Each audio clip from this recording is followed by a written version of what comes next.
الحمد لله رب العالمين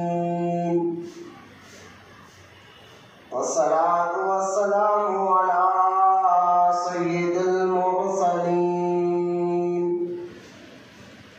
وعلى آله وأصحابه أجمعين.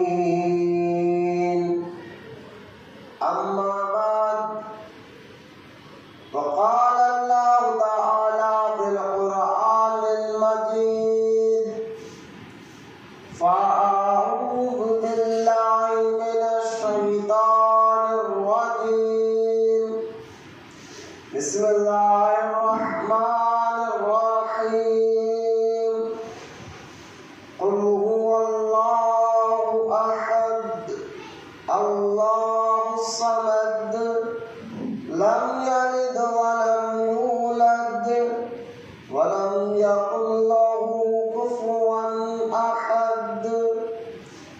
آمنت بالله صدق الله العلي العظيم. وقال الله تعالى في شأن حبيبه الكريم: إن الله وملائكته يصلون على النبي يا أيها الذين آمنوا صلوا عليه وسلموا تسليما. اللهم صل على سيدنا اللهم صل على سيدنا ومولانا محمد معدن الجود والكرم وعلى آله وبارك وسلم.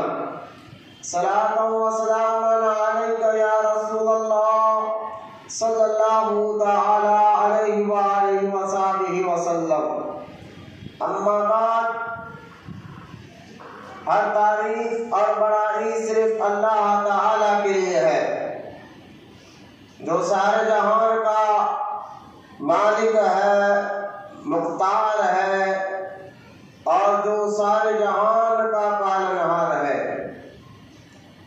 میں اس بات کی گواہی دیتا ہوں کہ اللہ تعالیٰ کے سوا کوئی عبادت کے لائق نہیں، وہ ایک ہے، اس کا کوئی ساتھی اور شریک نہیں.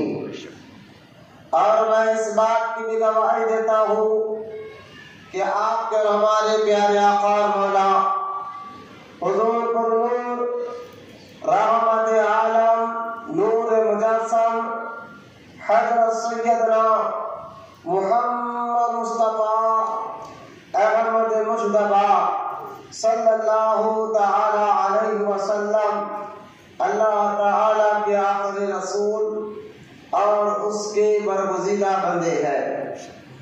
اللہ تعالی حضور اکرم نور مجسم رحمت عالم صلی اللہ علیہ وآلہ وصحبہ وسلم پر، اہل بیت، صحابہ کرام، تابعین اور تبع تابعین، اولیاء امت پر قیامت تک بکثرت رحمتیں اور برکتیں نازل فرماتا رہی. آمین یا رسول. سب مل کر محبت کے ساتھ ایک مرتبہ درود پاک پڑھیے. اللہم صلی علی سیدنا مولانا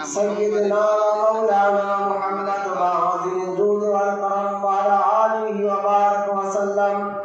صلاۃ و سلام علیک یا رسول اللہ صلی اللہ تعالی علیہ وآلہ وصحبہ وسلم. معزز سامعین، نوجوان ساتھیوں، بزرگوں، السلام علیکم ورحمۃ اللہ وبرکاتہ. وعلیکم السلام ورحمۃ اللہ وبرکاتہ. الحمدللہ ثم الحمدللہ. ہمارا لگاتار یہ تیسرا جمعہ ہے جو ہم عقیدہ توحید کے بارے میں کچھ اہم باتیں سمجھ رہے ہیں، سیکھ رہے ہیں. توحید کیا ہے اور شرک کیا ہے، اس پر ہمارا آج کا یہ تیسرا جمعہ. اس موضوع پر میں دعا کرتا ہوں اللہ تعالیٰ ہم تمام کو کہنے سننے سے زیادہ عمل کی توفیق بھی عطا فرمائے. آمین. اور جو کچھ بیان ہو رہا ہے مولا اس پہ غور کرنے، فکر کرنے، اسے سمجھنے اور دوسروں تک پہنچانے کی ہمیں توفیق عطا فرمائے. آمین. آئیے سب سے پہلے طریق اہل سنت و جماعت کے مطابق درود پاک کی فضیلت آپ تمام سنتے چلے، تاکہ آنے والی گفتگو اللہ تعالیٰ اس درود پاک کے صدقے میں ہم سب کو سمجھنے کی توفیق عطا فرمائے۔ آمین۔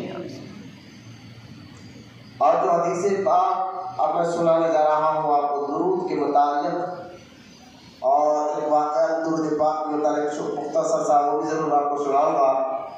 یہ دونوں چیزیں میں نے لی، کتاب کا نام ہے خزینہ درود، اور لکھنے والے بہت بڑے عالم دین جن کا نام عالم فقری ہے، ان کی کتاب سے میں نے یہ حدیث پاک کو لیا ہے اور واقعے کو لیا۔ اس کو ذرا غور سے آپ سنیں۔ حدیث پاک تو یہ ہے کہ سرکار سیدنا انس رضی اللہ تعالی عنہ، حضرت سیدنا انس رضی اللہ تعالیٰ عنہ خوش نصیب صحابی ہے جنہوں نے حضور علیہ السلام کی خدمت میں یعنی گھر میں 10 سال گزارے ہیں، اور آج ان کی مزار مبارکہ بصرہ کے شہر میں موجود ہے۔ وہ 10 سال حضور کی صحبت میں رہے، کیونکہ اور صحابہ کو اپنے گھر بار بھی دیکھنا ہوتا تھا، کام کاج بھی دیکھنا ہوتا تھا، لیکن یہ خوش نصیب صحابی جو ہمیشہ 10 سال تو ہمیشہ سرکار کی صحبت میں رہے، حضرت سیدنا انس رضی اللہ تعالیٰ عنہ۔ آپ ارشاد فرماتے ہیں کہ میں نے اللہ کے رسول صلی اللہ تعالی علیہ وسلم کو یہ فرماتے ہوئے سنا ہے کہ جو شخص، سرکار نے ارشاد فرمایا، مجھ پر تم لوگ درود پڑھا کرو،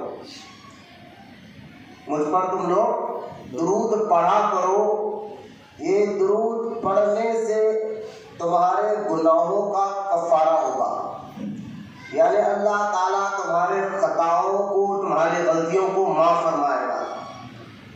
اور آگے ارشاد فرمایا سرکار دو عالم علیہ السلام نے کہ درود پڑھنے سے تمہارے گناہوں کا کفارہ بھی ہوگا اور تمہاری باطن کی صفائی بھی ہوگی، تمہارا دل بھی صاف ہوگا۔ اور فرمایا آگے کہ جو ایک بار مجھ پر درود پڑھتا ہے اللہ تعالیٰ اس پر 10 رحمتوں کا نزول فرماتا ہے۔ یقیناً درود پڑھنے سے اللہ تعالیٰ گناہوں کو معاف فرماتا ہے، دل بھی پاک کرتا ہے، اور اللہ تعالیٰ کی رحمتوں کا ہم پر نزول بھی ہوتا ہے۔ درود پاک کے بے شمار فضائل میں سے یہی عالم فقری صاحب اپنی کتاب درود خزینہ درود میں لکھتے ہیں کہ ایک بزرگ تھے جن کا نام ابو حفص تھا، وہ مدینہ منورہ میں حضور صلی اللہ علیہ وسلم کی بارگاہ اقدس میں درود پاک کی کثرت کرتے بیٹھے تھے۔ آپ فرماتے ہیں کہ بزرگ اللہ کے ولی کے کئی دن ہو گیا مجھے کھانے کو نہیں ملا تھا، بھوک مجھے بہت زیادہ محسوس ہو رہی تھی، تو میں درود پڑھتے پڑھتے سرکار دو عالم علیہ السلام کے مزار مبارک یعنی روضے مبارکہ کے سامنے اپنے چہرے کو کیا اور درود پڑھتے پڑھتے وہیں بیٹھ گیا اور التجا کرنے لگا، حضور مجھے بھوک لگ رہی ہے۔ یہ کہہ کر درود پڑھتے پڑھتے میری آنکھ لگ گئی، تو میں نے خواب میں دیکھا کہ اللہ کے رسول علیہ السلام تشریف فرما ہے، اور حضور صلی اللہ علیہ وسلم کے سیدھے بازو حضرت ابو بکر صدیق ہے، اور دائیں بازو حضرت عمر بن خطاب ہے، اور سامنے حضرت سیدنا علی مرتضیٰ رضی اللہ تعالیٰ عنہ موجود ہے۔ حضرت علی مرتضیٰ رضی اللہ تعالیٰ عنہ نے سرکار دو عالم صلی اللہ علیہ وسلم کی طرف سے اشارہ پا کر اس بزرگ کو کہا کہ اٹھ تجھے سرکار بلا رہے ہیں۔ یہ بہت دیکھیے پہلے تو ذہن میں رکھے یہ واقعہ خواب میں ہو رہا ہے، اور حدیث میں سرکار نے فرمایا، جامع ترمذی میں بھی حدیث ہے، صحیح مسلم میں بھی حدیث ہے، سرکار نے ارشاد فرمایا جس نے مجھے خواب میں دیکھا اس نے حقیقت میں مجھے دیکھا۔ کئی خواب آپ کے جھوٹے اور سچے ہو سکتے ہیں، لیکن ایک خواب ایسا ہے جو واقعی سچا ہوتا ہے چاہے کسی کو بھی آ جائے وہ خواب میں حضور کا آنا ہے. جس شخص کو حضور خواب میں نظر آ جائے تو خواب کبھی جھوٹا نہیں ہو سکتا اور کبھی غلط نہیں ہو سکتا.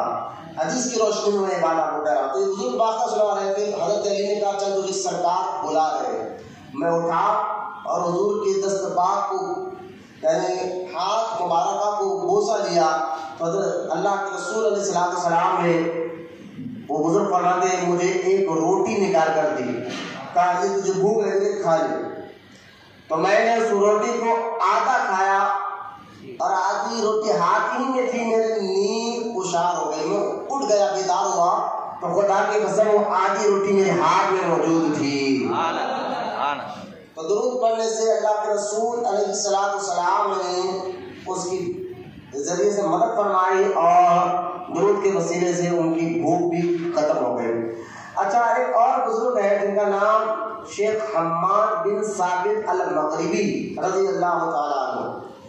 یہ بھی واقعہ عالم فقری صاحب اپنی کتاب خزینہ درود پاک میں لکھتے فرماتے شیخ حماد بن المغربی رضی اللہ تعالیٰ عنہ فرماتے کہ میں خواب دیکھ رہا تھا اور خواب میں نے دیکھا کہ میں دوزخ کے اندر ہوں اور دوزخ کے خطرناک آگ میری طرف آ رہی ہے, لیکن میں درود پڑھ رہا تھا تو درود پڑھنے کی وجہ سے وہ آگ مجھے نقصان نہیں پہنچا سکی. میں نے دیکھا میرے پڑوس کے ایک شخص ہے جو میرے پڑوس میں میرے پڑوسی جو رہتے تھے, تو میں نے ان کو دیکھا کہ ان کی بیوی یعنی ان کی شریک حیات جو ہے ان کی بیوی کھڑی ہوئی ہے دوزخ میں. تو میں نے کہا وہ کہہ رہی کہ میرا شوہر بڑا سخت عذاب میں مبتلا ہے. تو حضرت شیخ حماد بن ثابت رضی اللہ تعالیٰ عنہ فرماتے ہیں کہ کہاں ہے تمہارا میاں, تمہارا شوہر کہاں پر قابل کہاں پر ہے؟ تو وہ مجھے دوزخ کے اندر ایک محل ایک گھر کے اندر لے گئے. تو بزرگ فرماتا خدا کے فضل اتنے خطرناک عذاب میں مبتلا تھا جس کا میں اندازہ نہیں کر سکتا, یعنی بول نہیں سکتی اتنا خطرناک عذاب چل رہا تھا.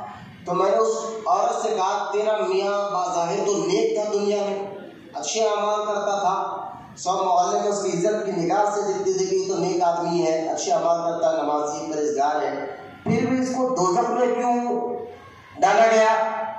تو وہ عورت کہنے لگی اصل میں میرا قابل دکھنے میں تو نیک تھا لیکن کمائی جو کرتا تھا, محنت جو کرتا تھا اس میں حلال اور حرام کی پرواہ نہیں کرتا تھا, حلال بھی جمع کرتا تھا اور حرام بھی جمع کرتا تھا.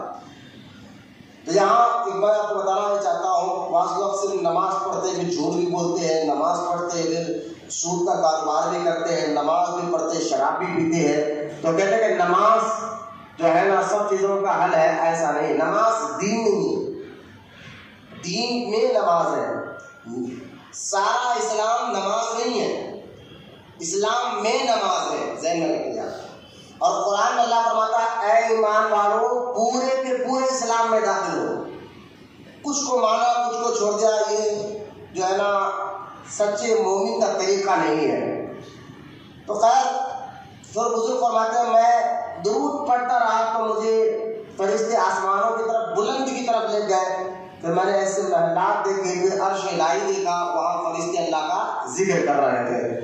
پھر مجھے واپس آیا گیا تو میں نے اس عورت کو, اس شخص کو دیکھا کہ اوپر سے اللہ نے عذاب ہٹا دیا تھا. میں نے پوچھا ابھی تو عذاب چل رہا تھا, ابھی عذاب کیسے ہٹ گیا؟ تو اس عورت نے آپ جو درود پڑھ رہے تھے اس درود کے وسیلے سے اللہ نے ہماری خطا کو معاف فرما دیا. یہ میں دو واقعہ اور ایک حدیث جو آپ کو سنا رہا ہوں درود کے اوپر. پہلے حدیث سنائی, اس دو واقعے کو سنایا. میں نے پھر کہا کہ میں نے واقعہ اور یہ حدیث بہت بڑے عالم دین جس کا نام عالم فقری ہے, ان کی کتاب خزینہ درود سے میں نے یہ واقعات اور یہ حدیث پاک لیا ہے. تو اس حدیث سے بھی پتہ چلا کہ درود پڑھنے سے جہاں اللہ کی رحمت ملتی ہے, درود پڑھنے سے گناہ بھی معاف ہوتے ہیں, وہیں پر درود پڑھنے سے اللہ دلوں کو بھی پاک اور ستھرا کر دیتا ہے. اور اس واقعے سے پتہ چلا کہ درود ایک ایسا ذریعہ ہے کہ اللہ کے رسول علیہ السلام اس درود پڑھنے والے کے سارے مشکلوں کو اللہ سے کہہ کر دور فرما دیتے ہیں. تو درود پڑھنے سے دنیا میں بھی فائدے ہیں اور آخرت میں بھی فائدے ہیں. تو اس پر آپ ذرا ذہن لڑائیں اور کثرت کے ساتھ آپ کی عادت رہنا چاہیے کہ آپ درود پاک ضرور پڑھا کریں۔ انشاءاللہ اس درود پاک کے وسیلے سے اللہ کی مشکلوں کو اور مصیبتوں کو دور فرمائے گا۔ آئیے محبت اور عقیدت کے ساتھ درود پاک پڑھے بلند آواز سے پڑھے اللہم صلی علی سیدنا مولانا محمد معدن الجود والکرم وعلى آلہ وبارک وسلم صلاة وسلام علیک یا رسول اللہ صلی اللہ تعالی علیہ وآلہ وصحبہ وسلم۔ درود پاک کی فضیلت سنانے کے بعد آج جو تیسرا جمعہ ہے، جو ہمارا موضوع جو ٹاپک چل رہا ہے عقیدہ توحید کے متعلق،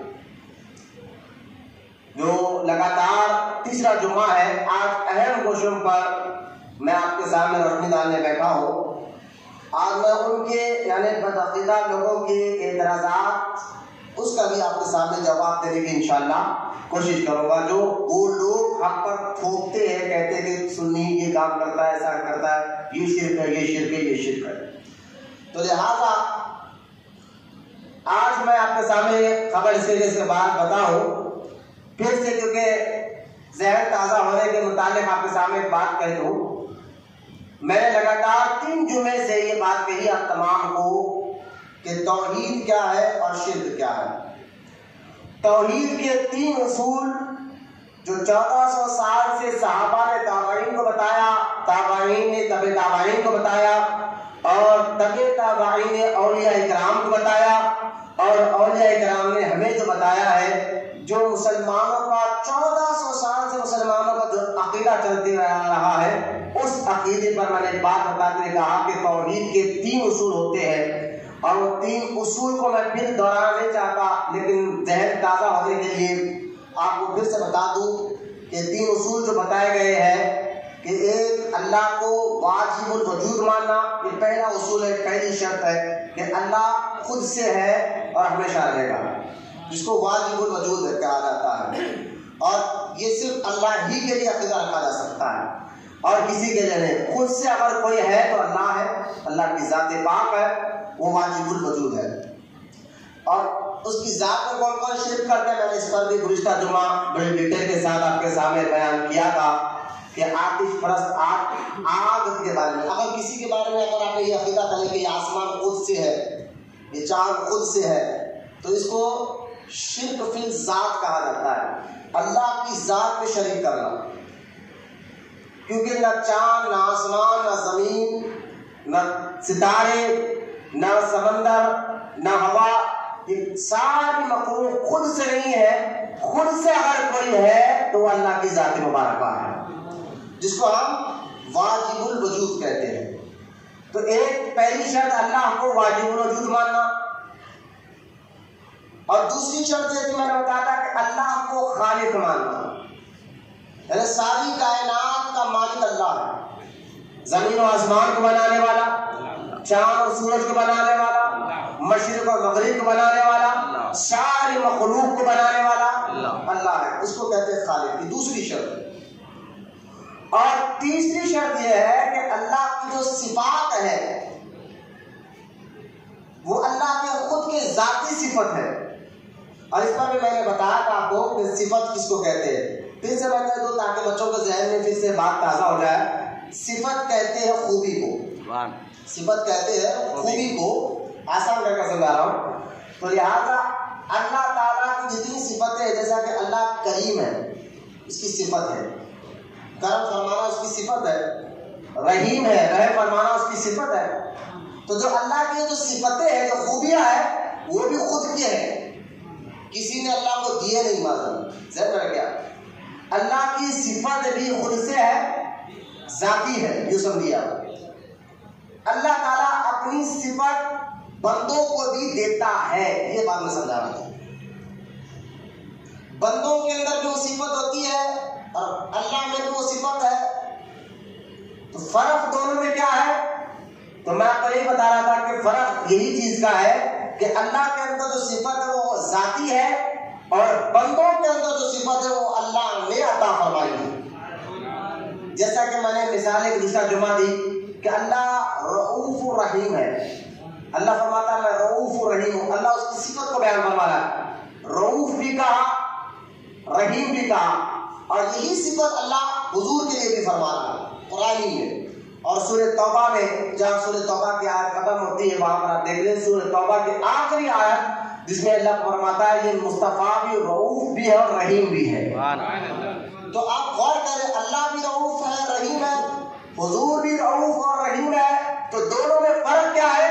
تو فرق یہی ہے کہ اللہ رؤوف اور رحیم ہے تو خود سے ہے, اس کی یہ صفت ذاتی ہے, اور حضور جو رؤوف اور رحیم ہے اللہ نے ان کو رؤوف اور رحیم بنایا. تو حضور کی صفت عطائی ہے. یہ ذہن میں آپ رکھ لینا. شرک کے یہ سارے جو لوگ شرک کی مشن جو چلا رہے ہیں آپ کو کبھی پھنسا نہیں سکیں گے. جو جال پھینک رہے ہیں شرک کا آپ کو کبھی پھنسا نہیں سکیں گے. ذاتی اور عطائی کا فرق. اللہ کی صفات سمجھ کر بولے ذاتی ہے. اللہ کی صفت کیا ہے؟ اور اللہ نے بزرگوں کو اپنے محبوبوں کو عطا فرمائی. تو حضور کی جو صفت ہے وہ عطائی ہے. یہ کیا ہے؟ عطائی ہے. اللہ کی صفت ذاتی ہے اور بزرگان دین اولیاء کرام کی اور حضور کی جو صفت ہے وہ اللہ نے جس کو عطائی کہتے ہیں. یہ فرق ہے. اور میں آپ کو کئی آیتیں گزشتہ جمعہ بتایا تھا کہ اللہ تعالیٰ کریم ہے. تو کریم کا لفظ کس کس کو اللہ نے قرآن میں کہا ہے, اور یہ بھی میں نے بتایا تھا اللہ ہمیں جو ہے جیسا کہ آپ مومن ہیں تو مومن ہونا بھی اللہ کی صفت ہے. فرق کیا ہے؟ مومن کا پہلے آپ نے معنی میں نے گزشتہ جمعہ بتایا تھا آپ کو. مومن کا معنی ہے ایمان والا, امن والا, اور اللہ بھی مومن ہے. سورہ حشر میں اللہ فرما رہا ہے هو الله الذي لا اله الا هو الملك القدوس السلام المؤمن. اللہ بھی مومن اور ہم بھی مومن. تو مومن کا پہلے معنی سمجھ آئے کہ ایمان والا, امن والا. تو اس معنی کے تحت ہم مومن ہیں, ہم ایمان والے ہیں اور ہمارا دین امن کا پیغام دیتا ہے, محبت کا پیغام دیتا ہے. پھر اللہ مومن ہے تو اللہ تعالیٰ جو ہے ایمان دینے والا ہے اور امن دینے والا. اس لحاظ سے اللہ بھی مومن ہے کہ ایمان دینے والا اللہ, امن دینے والا اللہ. تو ہم بھی مومن اور اللہ بھی مومن. تو اللہ نے مومن کی صفت ہمیں بھی عطا فرمائی ہے. تو فرق یہی ہے کہ اللہ کی جو صفت ہے وہ ذاتی ہے, ہمارے اندر جو صفت ہے وہ عطائی ہے. تو شرک نہیں ہوا. تو معلوم کیا ہوا؟ اللہ اپنی صفتیں دیتا ہے. اللہ اپنی صفت دیتا, اپنی خوبیوں کو دوسروں کو بھی, بندوں کو بھی دیتا. سن مل کر بولے نا, آسان کر کے بتا رہا ہوں, بولے یہ یہیں پر آپ کو جال ڈال کر وہاں بھی پھنساتے ہیں. اور اس کے کئی آیتیں میں نے گزشتہ جمعہ پڑھا ہے. اللہ اپنی صفت بندوں کو دیتا ہے. اور میں نے آپ کو یہ بھی بتا ایک صفت ایسی ہے جو اللہ کسی کو نہیں دیتا. ایک صفت ایسی ہے جو اللہ کسی کو بھی نہیں دیتا. وہ کون سی صفت ہے؟ وہ اولوہیت کی ہے, یعنی رب ہونے کی صفت ہے اور عبادت کی صفت ہے. تو اللہ یہ صفت کسی کو ہی نہیں دیتا. عبادت صرف اللہ ہی کی جائے گی. عبادت والی خوبی, عبادت والی صفت اللہ بندوں کو. آپ دیکھیں اگر کسی عام بچے کو بھی پکڑ کر کہے کہ تم محمد رسول اللہ کو خدا کہتے ہو یا اللہ کہتے ہو, ان کی عبادت کرتے ہو, وہ کہے گا نہیں میں اللہ کا محبوب کہتا ہوں. یہ تو ہر کسی کو ہے. تو لہذا صفت اولویت کی, رب ہونے کی, عبادت والی صفت اللہ کسی کو نہیں دیتا. اور یہ سارے مسلمانوں کا عقیدہ عبادت صرف اللہ کی دی جائے. اب یہاں جو بدعقیدہ ہم پر جو اعتراض کرتے ہیں ان اعتراض میں نے یہ بھی بتایا تھا کہ وہ کہتے ہیں دیکھو ابو جہل, ابو لہب یہ بھی خدا کو مانتے تھے. میں نے 3 اصول بتائے نا, 3 میں سے 2 اصول تو مشرک بھی مانتے تھے کہ اللہ واجب الوجود ہے. یہ بات مکے کے مشرک بھی مانتے تھے کہ اللہ واجب الوجود ہے, خالق بھی اللہ ہے. یہ دونوں باتیں مشرک بھی مانتے تھے, مومن بھی مان رہے. لیکن وہ شرک کیا کرتے تھے؟ میں یہی تو آپ کو سمجھا رہا ہوں کہ مکے کے مشرک شرک یہ کرتے تھے, اللہ کو تو واجب الوجود مانتے تھے اور یہ بھی کہتے تھے کہ مکے کے مشرک کہ اللہ خالق ہے، لیکن ان کا شرک کیا تھا؟ تو وہابی کہتے ہیں ان کا شرک یہ تھا کہ یہ مورتیوں کو اللہ کی بارگاہ میں ذریعہ سمجھتے تھے، وسیلہ سمجھتے تھے. جو تم بھی کہتے ہو کہ ہم نبی کو خدا نہیں کہتے، ولی کو بھی خدا نہیں کہتے، ذریعہ سمجھتے ہیں، وسیلہ سمجھتے ہیں، تو لہذا تم بھی مشرک ہے اور وہ بھی ان مشرک کی طرح ہے جو مکے کے مشرک تھے. تو ہم نے کہا یہ جھوٹ تو باندھ رہے ہو ہم پر. مکے کے مشرک جو ہے، جو اللہ کی بارگاہ میں بتوں کو ذریعہ سمجھتے تھے، وسیلہ سمجھتے تھے، یہ بالکل صحیح ہے. یہ مکے کے مشرک ایسا کام کرتے تھے، سننا کیونکہ ہم سچ بولنے والے لوگ، یہ کام کرتے تھے وہ لوگ. لیکن ان کی دوہری غلطی کی تو ایک غلطی پہ پردہ دار ہے. مکے کے مشرکوں کی ایک اور غلطی یہ تھی کہ وہ ایک تو یہ کہ جس کو وسیلہ وہ اللہ کی بارگاہ میں سمجھتے تھے وہ غلط ذریعہ تھا، جن کو بتوں کو وسیلہ سمجھتے تھے. اور ہم بتوں اور پتھروں کو اللہ کی بارگاہ میں وسیلہ نہیں سمجھتے، محبوبوں کو سمجھتے ہیں. یہ فرق ہے ان میں ہم میں. اللہ کے بندوں کو سمجھتے ہیں جس سے اللہ محبت کرتا ہے، جن کو اللہ نے قرآن میں اپنی نشانی کہا ہے وہ اس کی عزت کرتے ہیں. ٹھیک ہے. ایک تو یہ کہ وہ ذریعہ غلط پکڑا، مشرکوں نے کیا کیا؟ ذریعہ غلط پکڑا. ایک تو یہ غلطی کہ جو اللہ کی بارگاہ میں پہنچانے کے لائق ہی نہیں تھے، وہ پتھر جو اللہ کی بارگاہ میں آپ کو پہنچانے کے لائق ہی نہیں تھے، ان کو انہوں نے اس کو ذریعہ سمجھا، ان کو انہوں نے اس کو وسیلہ سمجھا. اور ہم پتھروں کو، جھاڑوں کو وسیلہ نہیں سمجھتے، اللہ کے نیک بندوں کو ذریعہ اور وسیلہ سمجھتے. ایک تو انہوں نے غلط روش طریقہ اختیار کیا. اور دوسرا جو سب سے بڑی مشرکوں کی غلطی وہ تھی کہ وہ ان بتوں کی عبادت کرتے تھے. وہ کیا کرتے تھے؟ ان بتوں کی عبادتوں میں کیا کرتے تھے؟ عبادت کرتے تھے. یہ سب سے بڑی غلطی جو آپ کے سامنے بولا نہیں جاتا کہ وہ عبادت کرتے تھے. اور ہم ولی تو ولی ہے، نبی کی بھی ہم عبادت نہیں کرتے، تعظیم کرتے اور محبت کرتے. تو لہٰذا وہ لوگ عبادت کرتے تھے، اس کے بعد ذریعہ اپناتے تھے. عبادت بھی کرتے تھے اور ذریعے کو کہتے تھے یہ وسیلہ بھی ہے، ذریعہ بھی ہے. ہم بزرگان دین کی عبادت نہیں کرتے لیکن ذریعہ سمجھتے ہیں، کیونکہ بزرگوں کو، اللہ کے نیک بندوں کو، محبوبوں کو اللہ کا وسیلہ جاننا، وسیلہ جان کر اللہ تک پہنچنا جاننا، یہ خود صحابہ کا بھی طریقہ رہا ہے، 14 سال سے مسلمانوں کا بھی طریقہ رہا ہے. یہ اللہ کے نیک بندوں کو اللہ کی بارگاہ تک پہنچنے کا ذریعہ اور وسیلہ سمجھنا یہ صحابہ کے دور میں بھی رہا ہے اور بزرگان دین 1400 سال سے. تو لہٰذا آپ مجھے بات بتائیے، ہم اگر یہ باتیں بتائیں تو کہتے ہیں سنی عالم جو ہے نا لڑائی اور جھگڑے کی بات کرتے ہیں. آپ مجھے بات بتائیے، کسی محلے میں، کسی شہر میں اگر ایک عالم دین ہو اور سارے محلے والے، سارے شہر والے اس کی بات مانتے ہو، اس کی تعظیم کرتے ہو، اس سے محبت کرتے ہو، اور ایک دوسرا آدمی آ جائے اور آ کر کہنے لگے کہ یہ عالم دین غلط ہے، یہ فلاں فلاں کام کرتے ہیں، تو آپ مجھے بتائیے کہ لڑائی کی بیچ محلے والے ڈال رہے ہیں یا باہر سے آنے والا ڈال رہا ہے؟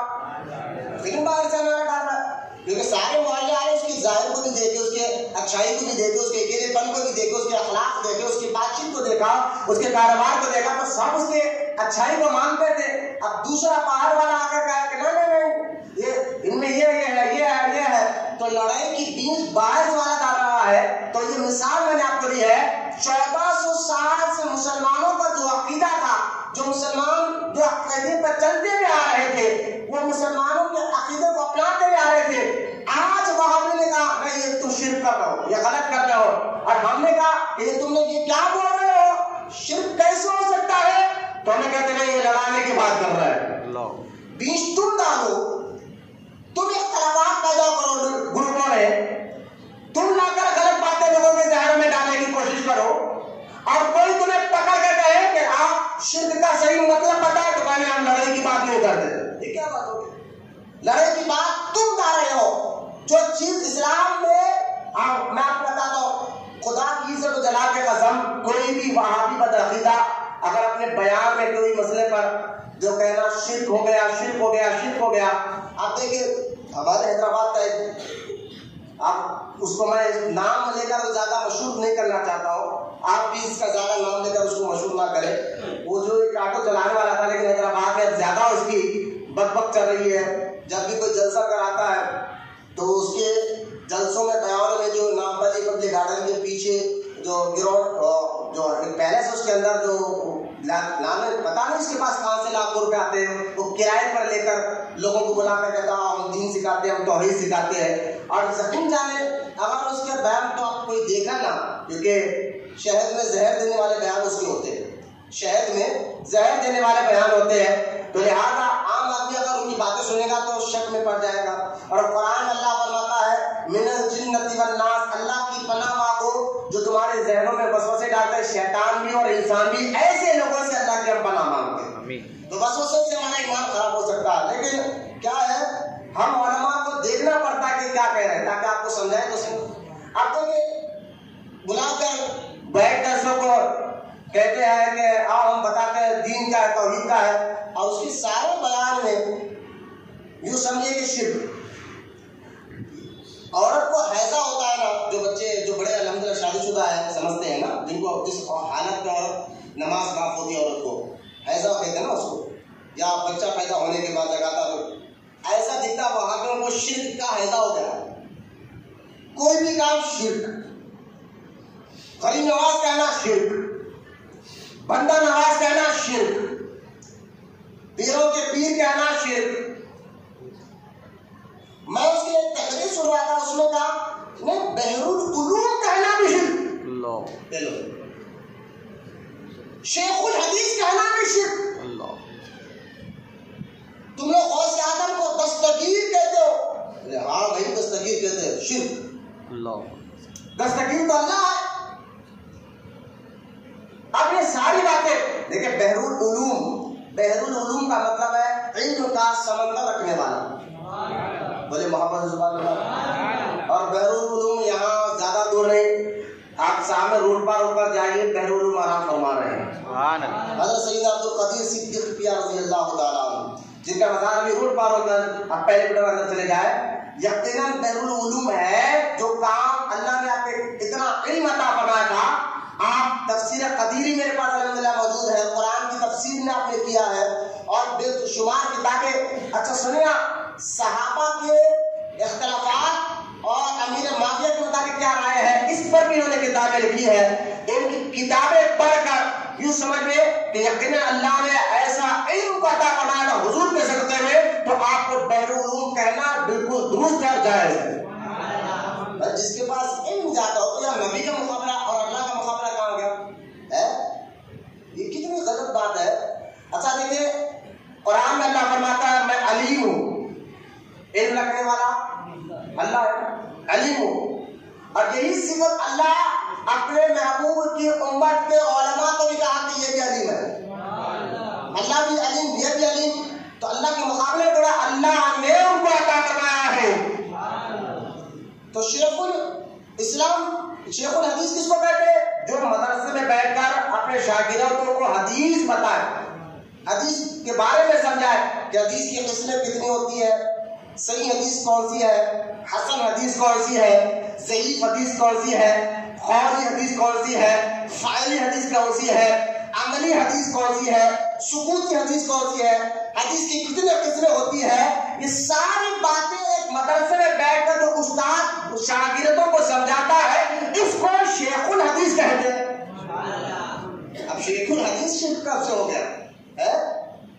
میں اس بدبخت کو کہنا چاہتا ہوں کہ تمہاری جو جماعت ہے اہل حدیث، یہ اہل حدیث جماعت سے تعلق رکھتا ہے، جس کا نام عمران ہے، برادر عمران لوگ جان سمجھتے ہیں، اس کو پہچانتے ہیں برادر عمران. یہ خود بھی جو ہے نا جس جماعت کو فالو کرتا ہے وہ اہل حدیث جماعت ہے.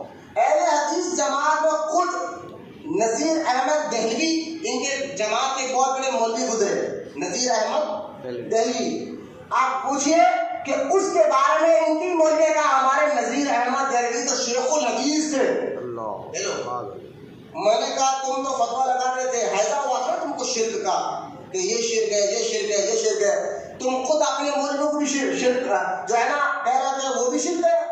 تمہاری کتاب تمہارے مولوں کو شیخ الحدیث کہہ دے تو کوئی غلط نہیں، اور ہم نے جو واقعی شیخ الحدیث ہے، واقعی بحر العلوم ہے، ان کو اگر کہا گیا تو شرک ہو گیا۔ اچھا دیکھیے پھر آگے جائے نہیں، پیروں کے پیر تو ابو بکر صدیق رضی اللہ تعالیٰ عنہ ہے۔ ارے بھائی پیروں کے پیر جو ہم غوث اعظم کو کہہ رہے ہیں، صحابہ کے مقابلے میں نہیں کہتے، ولیوں سے بڑے غوث اعظم ہم یہ بتا رہے ہیں۔ ہم نے کب کہا کہ غوث اعظم صحابہ سے بھی بڑے ہیں پیروں کے پیر؟ ایک تو یہ، اور دوسری بات جو ہے نا دستگیر، یہ اللہ ہے، اللہ چیخ چیخ کر وہ بول رہا ہے۔ پہلے اس سے پوچھو دستگیر۔ ابھی میں شرک کا معنی آپ کو بتا دیتا ہوں، بتانے سے پہلے دیکھیں دستگیر یہ عربی ہے ہی، ہمارے علماء سے پوچھو، یہ عربی کا لفظ نہیں ہے دستگیر، یہ عربی کا لفظ، یہ فارسی کا لفظ ہے۔ یہ کون سی زبان ہے؟ دستگیر یہ عربی نہیں ہے، فارسی ہے، ٹھیک ہے، ایک بات۔ اور دوسری بات کہیں پر پوچھو اس کو قرآن میں اللہ نے اپنے آپ کو دستگیر کہا پورے قرآن میں، جبکہ یہ قرآن عربی ہے اور یہ فارسی کا لفظ ہے، زبانیں الگ الگ۔ اب آؤ میں آپ کو بتاتا ہوں دستگیر کا معنی کیا ہے، جو فارسی میں فارسی زبان میں کہا جا رہا ہے۔ دست کہتے ہیں ہاتھ کو، دست کس کو کہتے ہیں فارسی میں؟ ہاتھ کو، اور گیر کہتے ہیں پکڑنے والے کو۔ غوث اعظم کو کہتے ہیں آپ دستگیر ہیں، گرتوں کو پکڑنے والے ہیں۔ بولو سبحان اللہ۔ تو دستگیر یہ اللہ کی صفت ہو ہی نہیں سکتی، کیونکہ اللہ ہاتھ سے پاک ہے۔ بولو نا، اللہ ہاتھ سے پاک ہے، جسم سے اللہ پاک، ہاتھ سے اللہ پاک ہے۔ تو یہ کہنا کہ دستگیر تو اللہ ہے، غریب نواز اللہ ہے، میں نے کہا یہ تم نئے نئی باتیں اللہ کی صفت میں لا کر ٹھوس رہے ہو نا، یہ بدعت ہے، یہ جائز نہیں ہے۔ لیکن تم کو شرک کا ہیضہ ہو گیا ہے، وہ تم کو رک نہیں رہا ہے، تمہیں ہر چیز شرک نظر آ رہی ہے، وہ شرک ہے، یہ شرک ہے، یہ شرک ہے۔ تو خیر میں آپ کو اس بات کرنے جاتے ہیں، میں آپ کو آج ایک حدیث میں نے گزشتہ جمعہ آپ کے سامنے وعدہ کیا تھا کہ آپ کو بتاؤں گا۔ اب آپ دیکھ لیں یہ تین اصول میں نے آپ کو بتا دیا، کلیئر کر لی پھر سے۔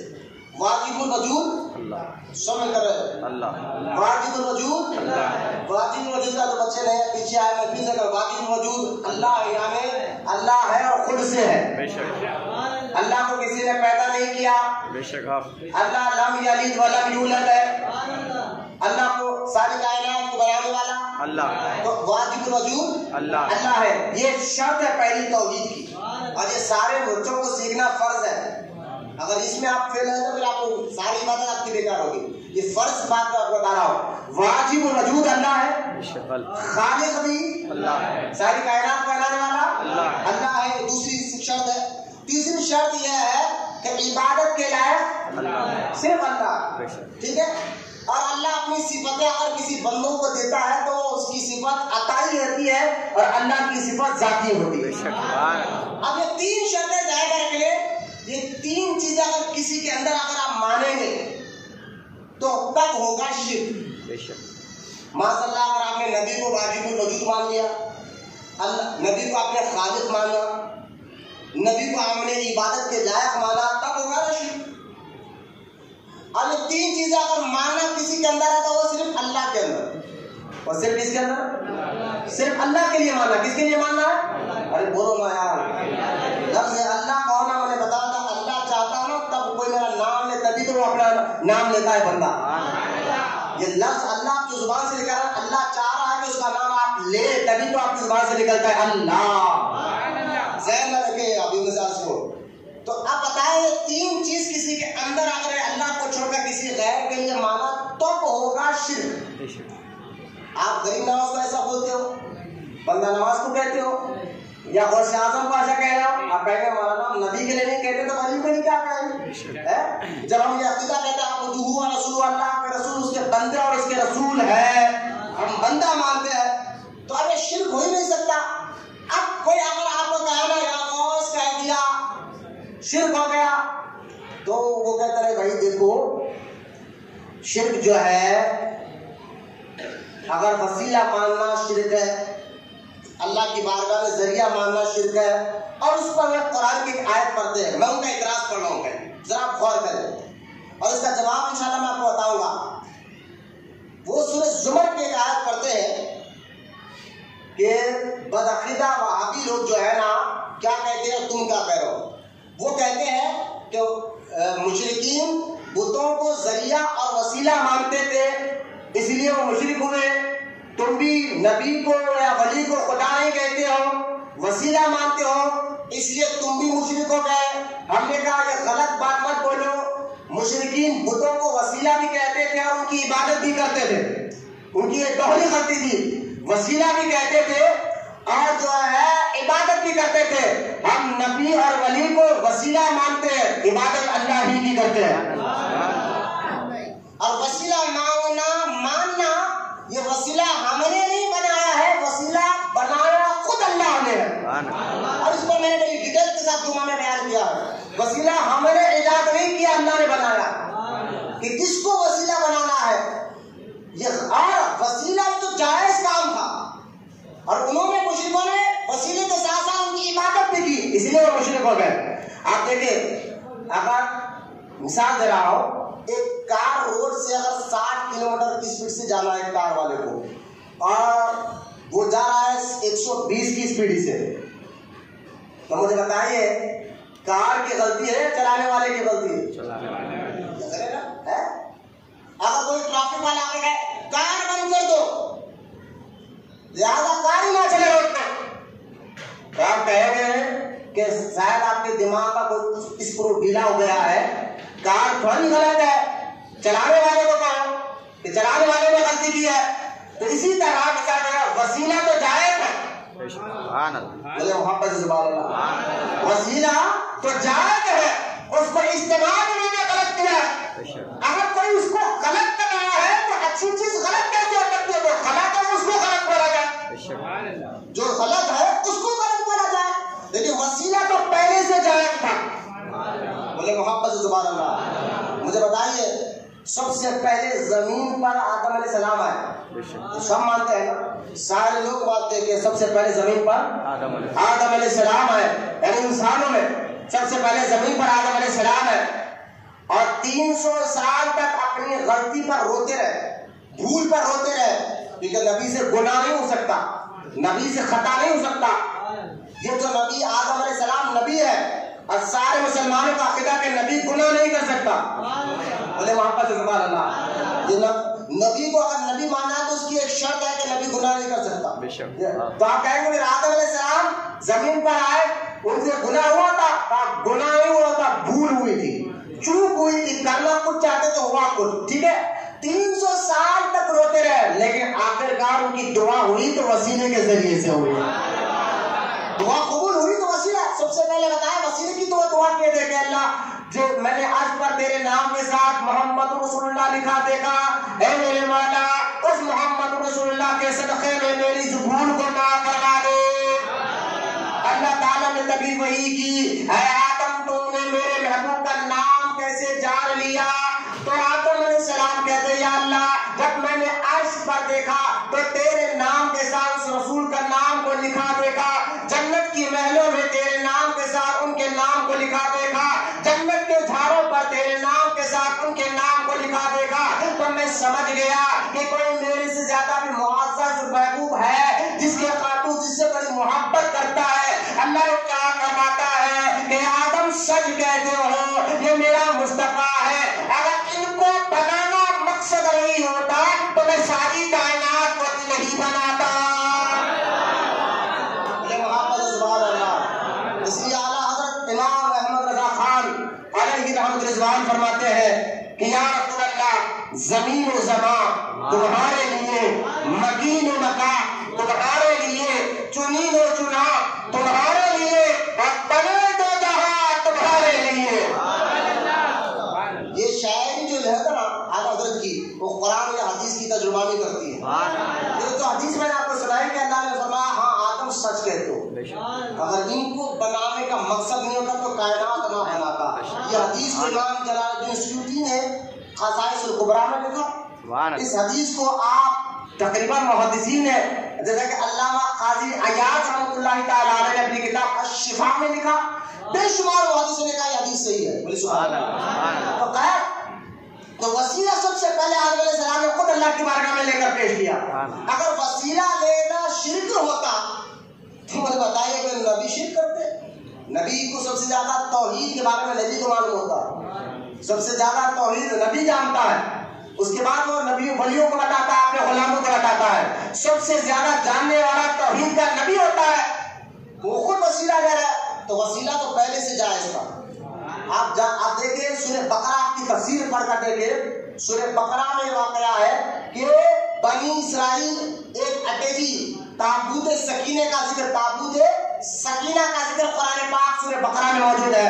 بنی اسرائیل کو جب بھی کوئی مشکل آتی تو آپ غور کریں، یہی بنی اسرائیل تابوت سکینہ سامنے رکھ کر اللہ کی بارگاہ میں دعا کرتے، اے اللہ اس اٹیجی، اس تابوت سکینہ کے ذریعے سے ہمارے کو کامیابی عطا فرما اور ہماری مشکل دور فرما دے۔ اللہ ان کی دعا کو فوراً قبول فرما لیتا ہے۔ سبحان اللہ، سبحان اللہ، بولے محبت سے سبحان اللہ۔ اللہ ان کی دعا کو فوراً قبول فرما لیتا تھا۔ مجھے بتائیے اگر وسیلے کو اللہ کی بارگاہ میں لینا شرک ہوتا تو اللہ کہتا یہ کیا کر رہے ہو تم لوگ، یہ کام غلط ہے، شرک ہے، ایسے کام کرتے ہو میری بارگاہ میں؟ ایسا نہیں، بلکہ اللہ نے اس غازی کا قرآن میں کر دیا۔ تابوت سکینہ تھا کیا؟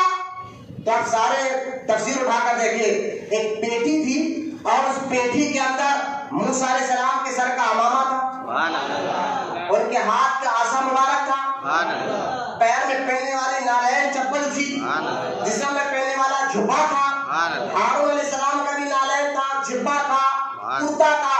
اللہ تعالیٰ اپنے نیک بندے کی ذات تو دور کی بات ہے، ان کے مس ہونے والے تبرکات کو بھی اللہ اس کی بارگاہ میں وسیلہ کرو تو اللہ اس کے وسیلے کو قبول فرما دیتا ہے۔ میں کہتا ہوں وہابی اس تفسیروں کا کیا ہوگا؟ پھر وسیلے کو اگر غلط ثابت کرو گے، پھر یہ قرآن میں سورہ بقرہ میں تابوت سکینہ کا جو ذکر آیا ہے تو کیا اللہ معاذ اللہ شرک کی تعلیم دے رہا ہے؟ کیا اللہ غلط تعلیم دے رہا ہے؟ یہ غلط تو خیر اب یہ لوگ یہ تو ان کی پرانی چال ہے، آیت تو پڑھتے ہیں معنی غلط سمجھاتے ہیں۔ اب دیکھیں وہ لوگ ایک آیت پر وہ لوگ پڑھتے ہیں، آیت بھی صحیح ہے معنی بھی صحیح ہے، لیکن ترجمہ ہم پر فٹ کرتے ہیں۔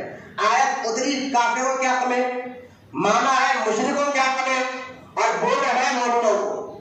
وہ آیت کیا ہے جو سورہ زمر کی آیت ہے؟ آپ دیکھیں مشرکین کیا کرتے تھے، قرآن کی آیت ہے ذرا توجہ کرنا، لیقربونا الی اللہ زلفا، دیکھیں آپ یہ کیا کرتے تھے، لیقربونا الی اللہ زلفا، زلفا ذہن میں رکھیں آپ، یعنی مشرکین کہتے تھے ہم ان بتوں کو اللہ کی بارگاہ میں وسیلہ سمجھتے ہیں، یہ مشرکین کہتے تھے۔ دیکھیں اب یہ وہابی کہتے ہیں کہ یہ آیت بتا رہی ہے، تم بھی کہتے ہو ہم نبی اور ولی کو خدا نہیں سمجھتے، وسیلہ سمجھتے ہیں، لیکن مکے کے مشرک بھی بتوں کو وسیلہ سمجھتے تھے۔ الی اللہ زلفا کہ یہ وسیلہ سمجھتے تھے، ہم نے کہا دونوں میں فرق ہے، وہ مشرکین بتوں کو وسیلہ بھی سمجھتے تھے اور ان کی عبادت بھی کرتے تھے، مشرکین بتوں کو وسیلہ بھی سمجھتے تھے اور ان کی عبادت بھی کرتے تھے، اور ہم نبی اور ولی کو وسیلہ سمجھتے ہیں لیکن عبادت اللہ ہی کی کرتے ہیں۔ یہ فرق ہے دونوں میں، بہت آسان کر کے سمجھاتا ہوں، لیکن آئیے الی اللہ زلفا، یہ سارے بچے ذہن میں رکھیں اس لفظ کو، زلفا یہ قرآن عربی میں اترا ہے نا، یہ زلفا کا استعمال ہم سفارشی سمجھتے ہیں، الی اللہ زلفا سورہ زمر کی میں نے آیت پڑھی ہے۔ اب یہی میں آپ کو بتاتا ہوں، حدیث پاک میں آیا کہ صحابہ یہ لفظ کو استعمال کرتے تھے، زلفا کیا کہتے تھے، جب قرآن کہا الی اللہ زلفا، اور یہی صحابہ اکرام جو ہے نا زلفا کا لفظ استعمال کرتے تھے۔ دیکھیں مشرکین یہ لفظ استعمال کرے تو کافر، اور مومنین اگر یہ لفظ استعمال کرے تو صحابی اور مومن۔ آپ کہیں گے مولانا سمجھے نہیں، میں آپ کو وہی تو آپ کو سمجھانا چاہتا ہوں۔ دیکھیں میرے پاس ایک جامع ترمذی کی حدیث مبارک کتاب ہے، یہ کون سی کتاب ہے؟ جامع ترمذی۔ کون سی کتاب ہے؟ جامع ترمذی۔ اور اس کی حدیث امام ترمذی نے لکھا ہے، یہ لوگ کا نام ہے بخاری، میں نے کہا بخاری میں جا کر رکھا ہوں، آج میں بخاری شریف سے بھی حدیث آپ کے سامنے رکھنا چاہتا ہوں۔ میں نے کہا تھا سنو، امام یہ کہتے ہیں وہابی جب حدیث کو اس بار میں یہ حدیث یہ کتاب سے مت بتائیے، بخاری میں کوئی حدیث ہے تو بتائیے، بات تو کہتے ہیں قرآن ہی میں تو ہمیں بتائیے۔ میں نے کہا دیکھو اگر ساری چیز سب چیز قرآن میں ہے لیکن تیری سمجھ وہاں تک نہیں ہے، لیکن قرآن کے ساتھ حدیث بھی لینا پڑتا ہے، قرآن قرآن میں ہے درگاہ کو جانا، ارے بھائی میں نے کہا حدیث پاک میں آیا کہ قبروں کی زیارت مستحب ہے، بے شک جا سکتے ہیں، لیکن قرآن میں ہے تو بتائیے۔ میں نے پہلے تو اس کو کہا کہ نہیں جانا، ان کے پورے قرآن میں کہاں لکھا ہوا تھا، ایک تو یہ بات۔ اب دوسرا اگر کوئی کہے نا قرآن میں ہے تو بتائیے فاتحہ دلانا، قرآن میں ہے تو بتائیے یا غوث المدد کہنا، قرآن میں ہے تو بتائیے درگاہوں کو جانا، قرآن میں ہے تو بتائیے چہلم کرنا، تسبیح کرنا، تو میں نے کہا دیکھو حدیث پاک میں نہیں، حدیث نہیں، قرآن بتائیے، قرآن بتائیے۔ اچھا اب مجھے بتائیے قرآن میں نماز کا ذکر ہے؟ بے شک ہے نا، سن کر بڑے نماز کے بارے میں قرآن میں ہے نا، بے شک، لیکن نماز کیسا پڑھنا یہ حدیث میں ہے۔ سبحان اللہ، بولے نا سبحان اللہ۔ اگر کوئی کہنا میں حدیث کو بیان کر کے خالی قرآن بتاؤ تو اس کو بولو کہ نماز کا طریقہ خالی قرآن سے بتا، کیا بات، نہیں بتا سکتا ہوں۔ وضو کا قرآن میں نماز کا ذکر ہے، طریقہ حدیث مصطفیٰ میں ہے۔ سبحان اللہ، وضو کا حکم قرآن میں ہے، طریقہ حضور نے بتایا۔ سبحان اللہ، حج کا حکم قرآن میں ہے، طریقہ مصطفیٰ نے بتایا۔ سبحان اللہ، تو آپ کو قرآن کے ساتھ حدیث کو ماننا ہی پڑے گا، تبھی تو آپ کو دین سمجھ میں آئے گا۔ سبحان اللہ، ایک تو یہ بات۔ اگر آپ کو کوئی وہاں بھی یہ کہنا کہ نہیں بھائی بخاری کی حدیث بتائے، آج نئے چوچلے کرتے ہیں، یہ ساری کتابوں میں کہتے ہیں قرآن کے بعد سب سے افضل کتاب حدیث کی بخاری شریف ہے، قرآن کے بعد، اور بات بھی صحیح ہے۔ تو نہیں مولانا بات اگر کوئی حدیث آپ بتا رہے ہیں ہمیں تو بخاری سے بتائیے۔ تو میں نے کہا ٹھیک ہے بھائی ایک بات بتاؤ، بخاری یعنی اس کو لکھنے والے امام بخاری، سننا بچوں ذرا غور سے سنیے، آپ بہت محنت کر کر آپ کے سامنے کچھ باتیں لایا، اس کو اللہ آپ کو سمجھنے کی توفیق عطا فرمائے۔ امام المحدثین، ان کا نام ہے امام المحدثین ابو عبداللہ محمد بن اسماعیل البخاری، محمد سے سبحان اللہ۔ اور ان کی مزار مبارک، امام بخاری کی مزار ملک جو ہے شام میں آج بھی موجود ہے، جو لوگ زیارت کرنے جاتے ہیں ان کو پتا ہے۔ خیر امام بخاری اتنے زبردست محدث گزرے ہیں، انہوں نے یہ تو حدیث 3 جلدوں میں حدیث ہے اور پوری کتابوں میں 5000 حدیث ہے۔ کتنے حدیث ہے؟ 5000۔ کتنے سو مل کر بنتا ہے؟ 5000۔ تینوں جلدوں میں لگاتار تکرار کے ساتھ 5000 حدیث ہے، اس میں 4 یا 4.5 5000 تو حدیث آپ پکڑ لیتے ہیں، ٹھیک ہے۔ اور یہ حدیث لکھنے والے میں نے بات بتائی، کا نام ابو عبداللہ محمد بن اسماعیل، ابو عبداللہ محمد بن اسماعیل۔ اور یہ اتنی مشہور کیوں ہے؟ قرآن کے بعد سب سے بڑی کتاب حدیث کی یہی، سبحان اللہ بولتے رہیے۔ مشہور اس لیے ہے کہ انہوں نے جو امام بخاری نے جو حدیث جو لینے کا طریقہ آپ کا تھا، جو آپ نے جا کر استادوں سے سیکھا ہے نا، بہت احتیاط کیا آپ نے سیکھنے میں، بہت دور دور سفر کیے، بہت تحقیق کی، جس استاد سے آپ پڑھنے جاتے تھے پہلے اس کے بارے میں بڑی تحقیق کرتے تھے، بڑی تحقیق کے بعد جانتے تھے کہ وہ استاد نمازی ہے، پرہیزگار ہے، شریعت کا پابند ہے، جھوٹ ساری زندگی نہیں بولا، ان کا خاندان کیسا ہے، ان کا قبیلہ کیسا ہے، یہ سب جاننے کے بعد ایسے استاد کے پاس بیٹھ کر حدیث سیکھتے تھے۔ ایک تو یہ ان کی احتیاط کی تھی کہ حدیث سیکھ رہے ہیں، حدیث بھی لوں گا حضور کی تو ایسے آدمی سے لوں گا جو ساری زندگی میں جھوٹ کبھی نہ بولا، کبھی کوئی غلط کام نہ کرا، اللہ سارے گناہوں سے اس کو محفوظ رکھتا ہو، ایسے استاد ہے۔ امام بخاری کے استاد ایسے ہیں۔ ایک تو یہ، دوسرا جب انہوں نے بخاری کی حدیث لکھنی چاہیے نا تو ہر حدیث لکھنے سے پہلے 2 رکعت نفل پڑھتے تھے، بولنا سبحان اللہ۔ ہر حدیث لکھنے سے پہلے 2 رکعت نفل پڑھتے تھے، بعد میں بخاری جو ہے لکھتے تھے آپ حدیث پاک۔ تو میں آپ کو سمجھانا چاہتا ہوں، جنہوں نے امام بخاری کو حدیثیں صحیح حدیثیں 1 لاکھ یاد تھی، کتنے؟ سب میں کرو، کتنے حدیثیں یاد تھی؟ 1 لاکھ۔ کتنے لاکھ؟ 1 لاکھ حدیثیں یاد تھی، اور بخاری کی کتابوں میں 5000 حدیث یاد ہے۔ کتنے حدیث یاد ہے؟ تو ابھی اور کتنے حدیثیں؟ 95,000 حدیثیں۔ اگر صحیح اور بھی یہ تو امام بخاری کو کئی لاکھ حدیثیں یاد تھی، لیکن اس میں سے 1 لاکھ صحیح حدیثیں ان کو یاد تھی، اور اس میں سے آپ نے جو بخاری میں لکھا 5000 حدیثیں، بولے کتنے حدیثیں؟ 5000 حدیثیں ہیں، لیکن 95,000 حدیثیں کہاں گئی؟ کیا بات، سبحان اللہ۔ وہ کون لیا؟ تو ان کے امام بخاری نے اور بھی حدیثیں اپنے شاگردوں کو بھی سکھایا، بولے محمد سبحان اللہ۔ ان شاگردوں میں امام ترمذی کا بھی نام آتا ہے، بولے سبحان اللہ۔ یہ حدیث اگر تو میرے نام ترمذی کی نہیں بخاری سے بتا، میں نے کہا امام بخاری کے شاگرد تھے امام ترمذی، ان کی حدیث سے میں حدیث بتانے جا رہا ہوں۔ اور کہنا ہے کہ قرآن نے کیا کہا کہ مشرکین بتوں کو کہتے تھے الَّلَّهِ زُلْفَا، ہم بتوں کو وسیلہ سمجھتے ہیں، ذریعہ سمجھتے ہیں، اور وہاں بھی کہتے ہیں تم بھی ولیوں کو وسیلہ ذریعہ سمجھتے ہو، شرک ہے۔ ہم نے کہا نہیں، مشرکین بتوں کو وسیلہ بھی کہتے تھے اور دوسرا ان کی عبادت بھی کرتے تھے۔ ہم نبی اور ولی کو جو ہے وسیلہ تو مانتے ہیں لیکن ان کی عبادت نہیں، اللہ ہی کی عبادت کرتے ہیں۔ اتنا کھلا بولنے کے باوجود بھی اندر شرک کا فتویٰ کیوں؟ اب آپ صحابہ کے دور میں ایسا نہیں ہوتا تھا۔ میں آپ کو کہتا ہوں صحابہ اکرام بھی وسیلہ لفظ استعمال کرتے تھے اور حضور کے دور مبارک میں کئی صحابہ نے ایسا کیا ہے۔ بولے سبحان اللہ، بولے سبحان اللہ۔ اب غور کریں، یہ آپ کو حدیث میں امام ترمذی کی سیرت میں نے بتایا کہ امام بخاری کے استاد ہیں، امام حاکم بھی ایک بہت بڑے المستدرک ان کی حدیث کی کتاب ہے، لیکن میں اتنی ڈیٹیل میں علمی بات، تھوڑا علمی بات ہوگی انشاءاللہ اللہ سمجھنے کے طور پہ بتا فرمائیں۔ اب دیکھیں مشرکین کا لفظ کیا ہے؟ الاللہ زلفا، الاللہ، یہ لفظ اگر کافر استعمال کرے تو مشرک، لیکن صحابہ اکرام، بولے سبحان اللہ، یہی صحابہ اکرام جو ہے نا کہتے ہیں عبداللہ ابن مسعود کے بارے میں رضی اللہ تعالیٰ، حضرت حذیفہ بن یمان رضی اللہ تعالیٰ عنہ فرماتے ہیں، حذیفہ حضرت سیدنا حذیفہ بن یمان رضی اللہ تعالیٰ عنہ، یہ کون ہے حذیفہ بن یمان؟ یہ ایسے صاحب سر صحابی ہے۔ صاحب سر کس کو کہتے ہیں؟ حذیفہ بن یمان صاحب سر اس لیے ہے کہ صاحب سر کہتے ہیں رازدار صحابی، یعنی اللہ کے رسول نے کچھ راز کی باتیں ان کو بتایا تھا، اور ان راز کی باتوں میں سے ایک بات یہ تھی کہ اللہ کے رسول صلی اللہ تعالی علیہ وسلم نے کہ سارے منافقوں کے نام حضرت حذیفہ بن یمان کو زندگی میں بتا دیا تھا۔ منافق کون ہے؟ جو دوزخ کے سب سے نیچے گڑے میں رہے گا، دکھنے کو مسلمان ہوتا ہے، اوپر سے مسلمان اندر سے کافر، اس کو کہتے ہیں منافق۔ سورہ منافقون 28واں پارہ پوری ڈیٹیل کے ساتھ آپ پڑھ کر دیکھ لیجیے کہ منافقان نماز بھی پڑھتے تھے، روزہ بھی رکھتے تھے۔ اللہ فرماتا ہے محبوب میں گواہی دیتا ہوں کلمہ پڑھنے والا مسلمان ہے ہی نہیں۔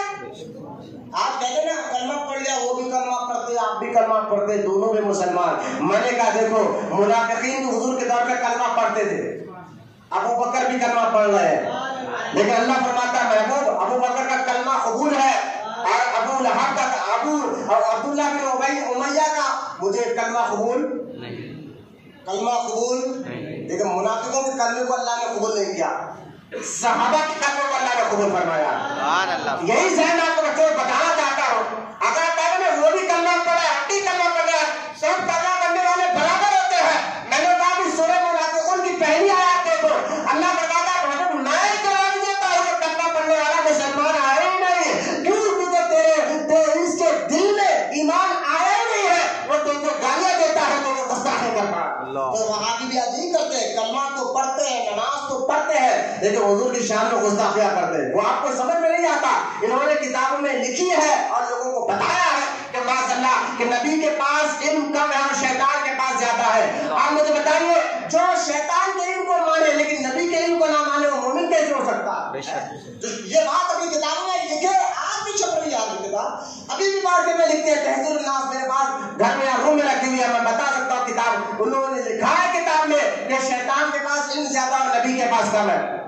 لوگ کہتے ہیں کہ آپ ہی سنی کا جھگڑا فاتحہ درود کا ہے اور بات بھولے والے، اب بھولے والے بولوں گا ویسے لوگوں کو آ کر مسکرا کر ہوتے نہیں حضرت میں اپنے داماد کو جو ہے نا اپنی بیٹی کو فلاں آدمی کو دیا، نہیں لوگ تبلیغ کی جماعت ہے تو کیا ہوا کلمہ پڑھتے نا، اچھا نہیں کلمہ بھی پڑھتے، وہ لوگ فاتحہ نہیں دلاتے، اپن فاتحہ دے تو ان کا ان کے ساتھ ہمارے ساتھ، میں نے کہا واہ بھائی واہ، اب آپ آ گیا وہ سمجھدار ہے، آپ بچا سکتے، خبر میں کوئی نہیں ہے، جن کو آپ پچی دے رہے ہو یہ کہہ رہے ہیں کہ وہ بھی کلمہ پڑھتے ہم بھی کلمہ پڑھتے، ان کا ہمارا فاتحہ درود کا مسئلہ، میں نے کہا نا فاتحہ درود کا مسئلہ نہیں ہے، بچوں ذرا غور سے سننا، اب سب غور سے سننے، فاتحہ درود کا مسئلہ نہیں ہے، اصل مسئلہ کیا ہے کہ ان لوگوں نے نبی کی شان میں گالیاں لکھی ہے کتابوں میں، نبی کو مردہ کہا ہے، نبی کو کہا کہ نبی تمہاری مدد نہیں کر سکتے، نبی کو انہوں نے نبی کے روزے کو بت خانہ کہا ہے، ان کی یہ گستاخیاں ہے، اور سرکار دو عالم علیہ السلام نے 1400 سال پہلے بتا دیا تھا، سرکار نے خود ارشاد فرمایا جب قیامت کے قریب پر مذہب لوگ آئیں گے اور ایسی ایسی باتیں تمہیں تم اپنے باپ سے وہ باتیں سنے ہوں گے، نہ دادا سے وہ باتیں سنے ہوں گے، وہ نئی نئی باتیں لائیں گے۔ سرکار فرماتے ہیں خبردار نہ تم ان کے قریب جانا اور نہ ان کو اپنے قریب آنے دینا۔ سبحان اللہ۔ حضور سے زیادہ علم اللہ نے کسی کو دیا ہے؟ اللہ نے حضور کو جتنا علم دیا کسی کو دیا ہے؟ حضور تو کہہ رہے نہ تم ان کے قریب جاؤ نہ ان کو اپنے قریب آنے دو۔ کس منہ سے اپنی بیٹی کو ان کو دے رہے ہو؟ اپنی بہن کو ان کے گھر لے آ رہے ہو جو نبی کا گستاخ ہو، نبی کے بارے میں سے گندے باتیں کتابوں میں لکھتا بھی ہو، ذہن میں رکھتا بھی ہو، وہ کیسا کلمہ پڑھ کر مسلمان ہو سکتا ہے؟ اس کا جواب باپ ہوگا اگر ذمہ دار ہے، ماں ہوگی تو اگر ذمہ دار ہے۔ دولت کو نہ دیکھا جائے، پیسے کو نہ دیکھا جائے، ایمان اور عقیدے کو دیکھا جائے۔ یہ کام آنے والا مسلمانوں، سرکار نے خود ارشاد فرمایا کہ ایسے لوگ جب ظاہر ہو جائے تو ان کے گھر اپنی بچی نہ دو، نہ ان کے گھر کی بچی کو لاؤ، نہ تو نہ لے کر آؤ۔ کیوں؟ کیونکہ ایسے گندے باتیں لکھتے یار وہ لوگ۔ تھوڑا غور کرتے جائے۔ آپ دیکھیں ہمیں شرک کا فتویٰ لگاتے ہیں، کہتے ہیں غوث کہہ دیا مدد، وسیلہ مانگ لیا کون مدد تو شرک ہو گیا۔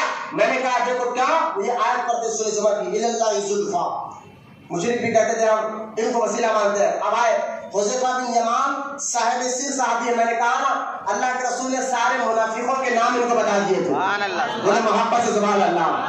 اور سنے حضرت حذیفہ بن یمان رضی اللہ تعالیٰ عنہ سے صحابی ہے، حضرت عمر بن خطاب کا جو دور خلافت آیا ہے، حضرت فاروق اعظم ہمیشہ حذیفہ بن یمان کو اپنے پاس بٹھاتے اور فرماتے حذیفہ میرے پاس بیٹھ، کیونکہ اللہ کے رسول نے تجھے سارے منافقوں کے نام بتا دیے ہیں، تو میرے بازو بیٹھ جا، اب مجھے جو ملاقات کرنے آتا ہے اس کو دیکھتے رہے، جس کو دیکھ کر تم مسکرائے گا میں سمجھ جاؤں گا یہ مومن ہے، اور جس کو دیکھ کر تو اپنا چہرہ نیچے کر لے گا میں سمجھ جاؤں گا یہ منافق ہے۔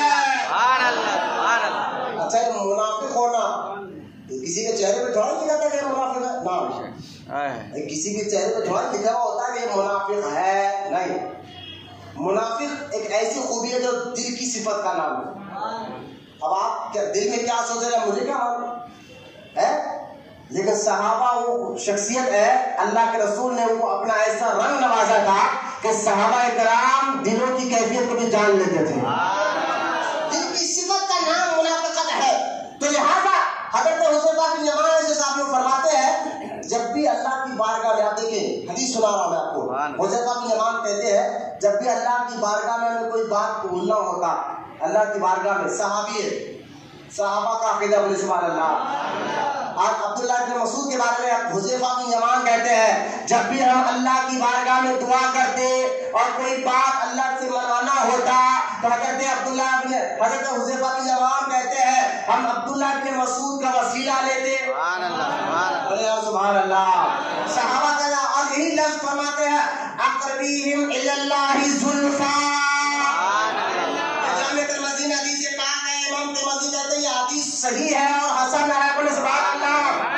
اب دیکھیں کافر کا الی اللہ زلفا تو اللہ کہتا ہے مشرک ہو گئے، اور صحابی کہتے ہیں ہم عبداللہ بن مسعود کو کیا کہتے ہیں الی اللہ زلفا۔ یہی لفظ حدیث میں آ رہا ہے جامع ترمذی میں، فضائل عبداللہ بن مسعود جائیے امام ترمذی کی حدیث بتا رہا ہوں میں آپ کو، پڑھ کر دیکھیں یہی لفظ اگر صحابی بولے تو مومن، الی اللہ زلفا اگر صحابی بولے تو مومن، اور مشرک بولے تو کافر۔ فرق کیا ہے؟ میں نے کہا فرق یہی ہے مشرک بتوں کو وسیلہ مانتے تھے اور صحابہ اور مومن اللہ کے نیک بندوں کو وسیلہ مانتے تھے، مجھے محبت سبحان اللہ۔ اچھا سنیں پھر ایک اور اعتراض ہم پر ہوتا ہے کہ ٹھیک ہے مولانا وسیلہ مانتے آپ نبی کو یا ولی کو خدا نہیں مانتے وسیلہ مانگتے ہو، ٹھیک ہے وسیلہ مانگتے ہو، ارے ماننا چاہیے، کیونکہ امام بخاری نے ایک اور حدیث آپ کو امام بخاری کو سناتا پھر ان کا اعتراض اس کا جواب میں آپ کو دیتا ہوں، بولے سبحان اللہ۔ سننا چاہ رہے ہیں بولے سبحان اللہ، پیچھے والے بولے سبحان اللہ۔ آپ غور کریں ایمان کے بات ہے، ذرا غور سے سنیں آپ۔ حضرت عمر بن خطاب رضی اللہ تعالیٰ عنہ ایک مرتبہ لوگ آئے آپ کے پاس، آ کر کہنے لگے حضور بارش نہیں ہو رہی ہے نماز استسقاء پڑھا دیجیے۔ حضرت یہ صحیح بخاری میں جہاں پر حدیث جمع کی گئی ہے بارش مانگنے کے لیے جو نماز پڑھی جاتی ہے بارش مانگنے کے لیے اللہ سے اس کو نماز استسقاء کہتے ہیں۔ اور جہاں امام بخاری نے حدیثوں کو جمع کیا اپنی کتاب بخاری میں، وہاں پر یہ حدیث پاک موجود ہے. بولے سبحان اللہ. صحیح بخاری کی حدیث ہے. امام بخاری فرماتے ہیں حضرت عمر رضی اللہ تعالیٰ کے دور میں بارش نہیں ہو رہی تھی، لوگ آئے حضرت عمر کی بارگاہ میں اور آ کر کہنے لگے کہ اے امیر المومنین، کھیت سوکھ گئے ہیں، جانوروں کے تھنوں میں دودھ کم ہو گیا ہے، ارے انسان جانور بھی پیاس سے مر رہے ہیں، کئی دن ہو گیا بارش نہیں ہو رہی ہے، چلیے نماز استسقاء پڑھ کر اللہ کی بارگاہ میں دعا کرے. حضرت فاروق اعظم کا دور خلافت ہے. حضرت عمر ابن خطاب رضی اللہ تعالیٰ عنہ نماز کے لیے میدان میں گئے اور نماز پڑھی. ہم نماز پڑھ کر دعا کر رہے تھے، نماز پڑھ کر توجہ کرنا دعا کر رہے تھے. دعا کرتے کرتے حضرت عمر کی نظر حضور کے چاچا حضرت عباس پر پڑی. حضور کے چاچا حضرت عباس پر پڑی. حضرت عباس کو دیکھ کر اللہ حضرت عمر ابن خطاب کہنے لگے اے اللہ،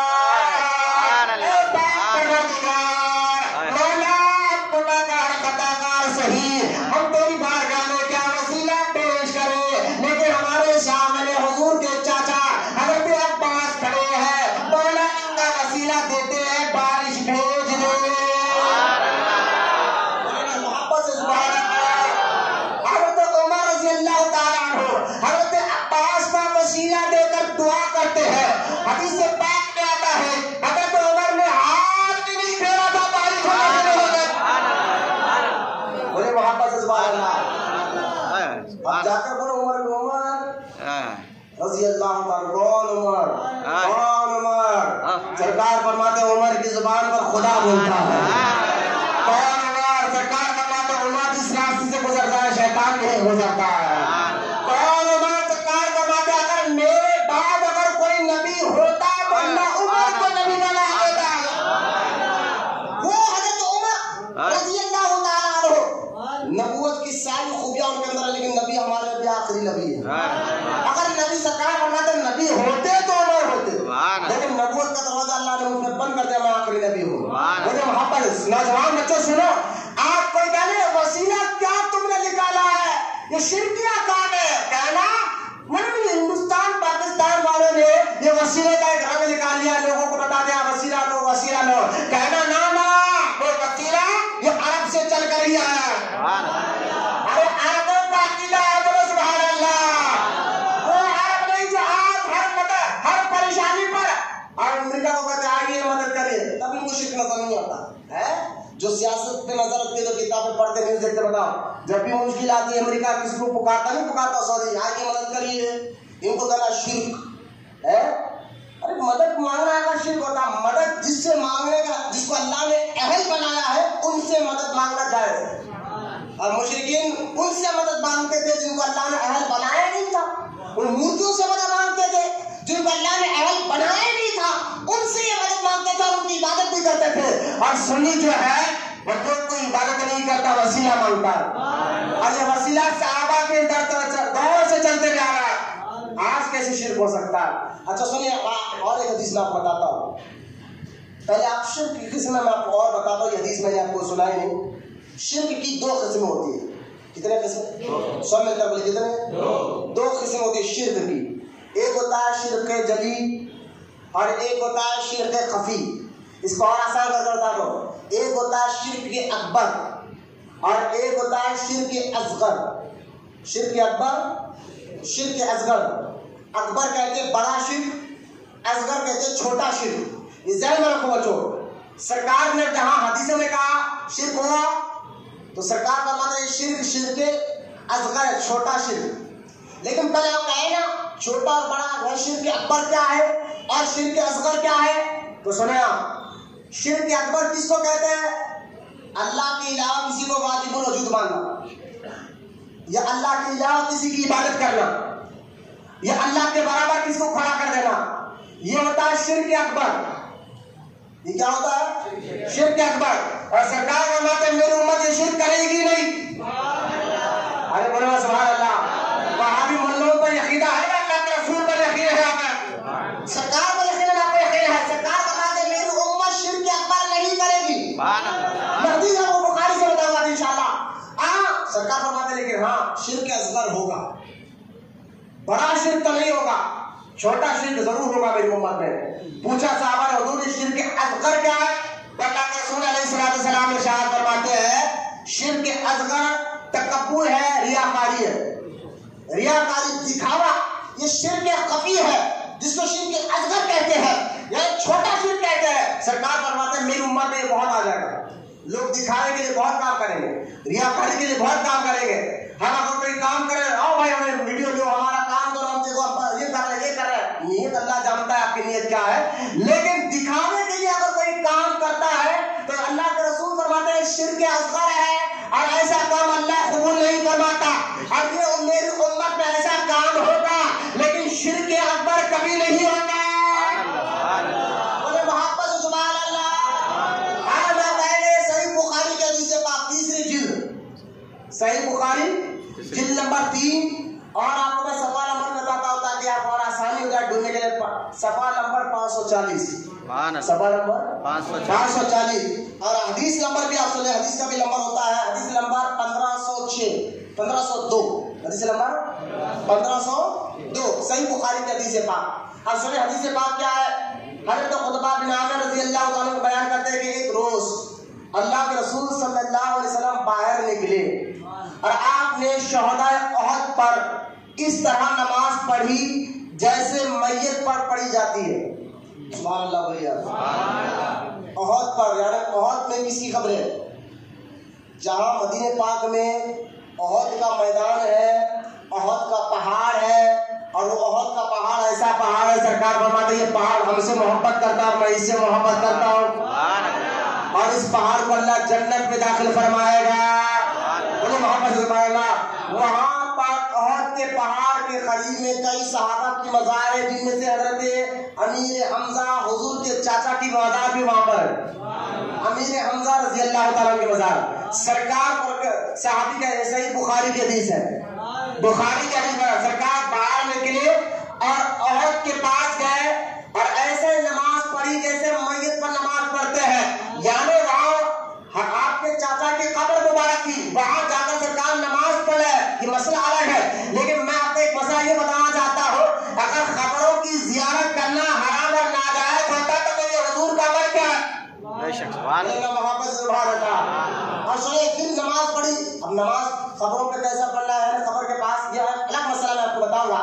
نماز پڑھی جس طرح میت پر پڑھی جاتی ہے، پھر واپس آئے، سنو محبت سے سبحان اللہ بولتے ہیں، پھر سرکار واپس آ کر ممبر پر جلوہ فرما ہوئے، ممبر پر کھڑے ہوئے، کہا ممبر بچھاؤ، ممبر بٹھایا گیا، سرکار اس پر کھڑے، سرکار نے فرمایا میں تمہارے پیش خیمہ ہوں، سرکار فرماتے ہیں میں دیکھ رہا ہوں، میں تمہارے سامنے ہوں، میں تمہارے پیش خیمہ ہوں، اور خدا کی قسم، سرکار فرما رہے خدا کی قسم میں اپنے حوض کو اب بھی دیکھ رہا ہوں۔ حوض کیا ہے بولو سبحان اللہ۔ سرکار اس صحیح بخاری کے حدیث کے لفظ بتا رہا ہوں، میں کہیں مولوی کا فتویٰ نہیں بتا رہا ہوں آپ کو، فتوی میں حدیث ہی ہوتی ہے، قرآن کے آیات ہی ہوتے ہیں، لیکن میں آپ کو صحیح بخاری سرکار فرما رہا ہوں میں خدا کے، سرکار احد کے میدان میں ہے اور سرکار فرماتے ہیں میں کھڑا ہوں تمہارے سامنے، لیکن میں حوض کو دیکھ رہا ہوں۔ کون سا حوض جس کو آب کوثر کا حوض کہا جاتا ہے، جو ساتوں آسمان کے اوپر ہے، سرکار جس کو قیامت کے دن اپنے غلاموں کو اس حوض سے پانی پلا رہے ہیں، پلاتے ہیں۔ غور کرو سرکار فرماتے میں ہوں اس وقت مدینے میں، لیکن ایک حوض پہ رہا ہوں۔ سبحان اللہ، جس نبی سے ساتوں آسمان کے اوپر کیا ہے وہ نہیں چھپ سکا، وہ نبی سے دلوں کی بات کیسے چھپ سکتی ہے، وہ نبی سے غیب کی خبر کیسے چھپ سکتی ہے، اللہ نے ان کو غیب کی خبر عطا فرمائی ہے۔ غور کرے سرکار فرماتے ہیں میں اس پر نہیں جاتا، ورنہ ایک ایک رک کر اگر بیان کروں تو بیان بہت لمبا جائے گا، لیکن کچھ اور سنانا چاہتا ہوں۔ سنیں سرکار فرماتے ہیں میں یہاں ٹھہرے ٹھہرے حوض کو دیکھ رہا ہوں، اور سرکار آگے فرماتے ہیں مجھے، اور سنیں سرکار کے بیان کرنے سے پہلے خدا کی قسم کہا ہے، خدا کی قسم، اور بولو سبحان اللہ، سنیو بولو محبت سے سبحان اللہ۔ وہ نبی قسم کھا کر جو بات یہ کہہ رہا ہے، جس نبی کے بارے میں اپنے تو اپنے مشرکین بھی کہتے تھے یہ نبوت کا دعویٰ تو کر رہے ہیں، ہم ان کو نبی تو نہیں مانتے لیکن ان کو امین ضرور مانتے ہیں، سچا ضرور مانتے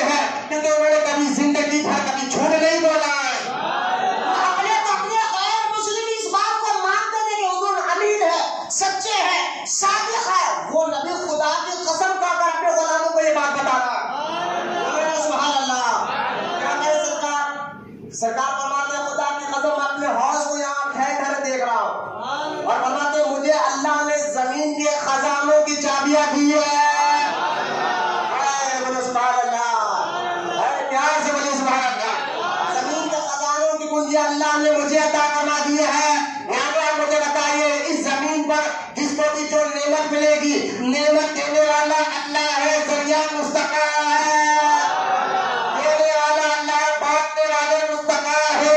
اس لیے اللہ اعلیٰ حضرت امام احمد رضا خان فرماتے ہیں, ایک شعر میں فرماتے ہیں رب ہے موتی یہ ہے خاصی. موتی کس کو کہتے ہیں؟ دینے والے کو. میم واو تا یا موتی, یہ موتی نہیں جو آپ موتی سمجھتے تو ذہن ہے, موتی کا لفظ ہے دینے والا. اعلیٰ حضرت فرماتے ہیں رب ہے موتی یہ ہے قاسم. قاسم کہتے ہیں بانٹنے والے کو. سنے والا کہتے ہیں رب ہے موتی یہ ہے قاسم, رزق اس کا ہے بانٹتے یہ ہے. محبت سے سبحان اللہ.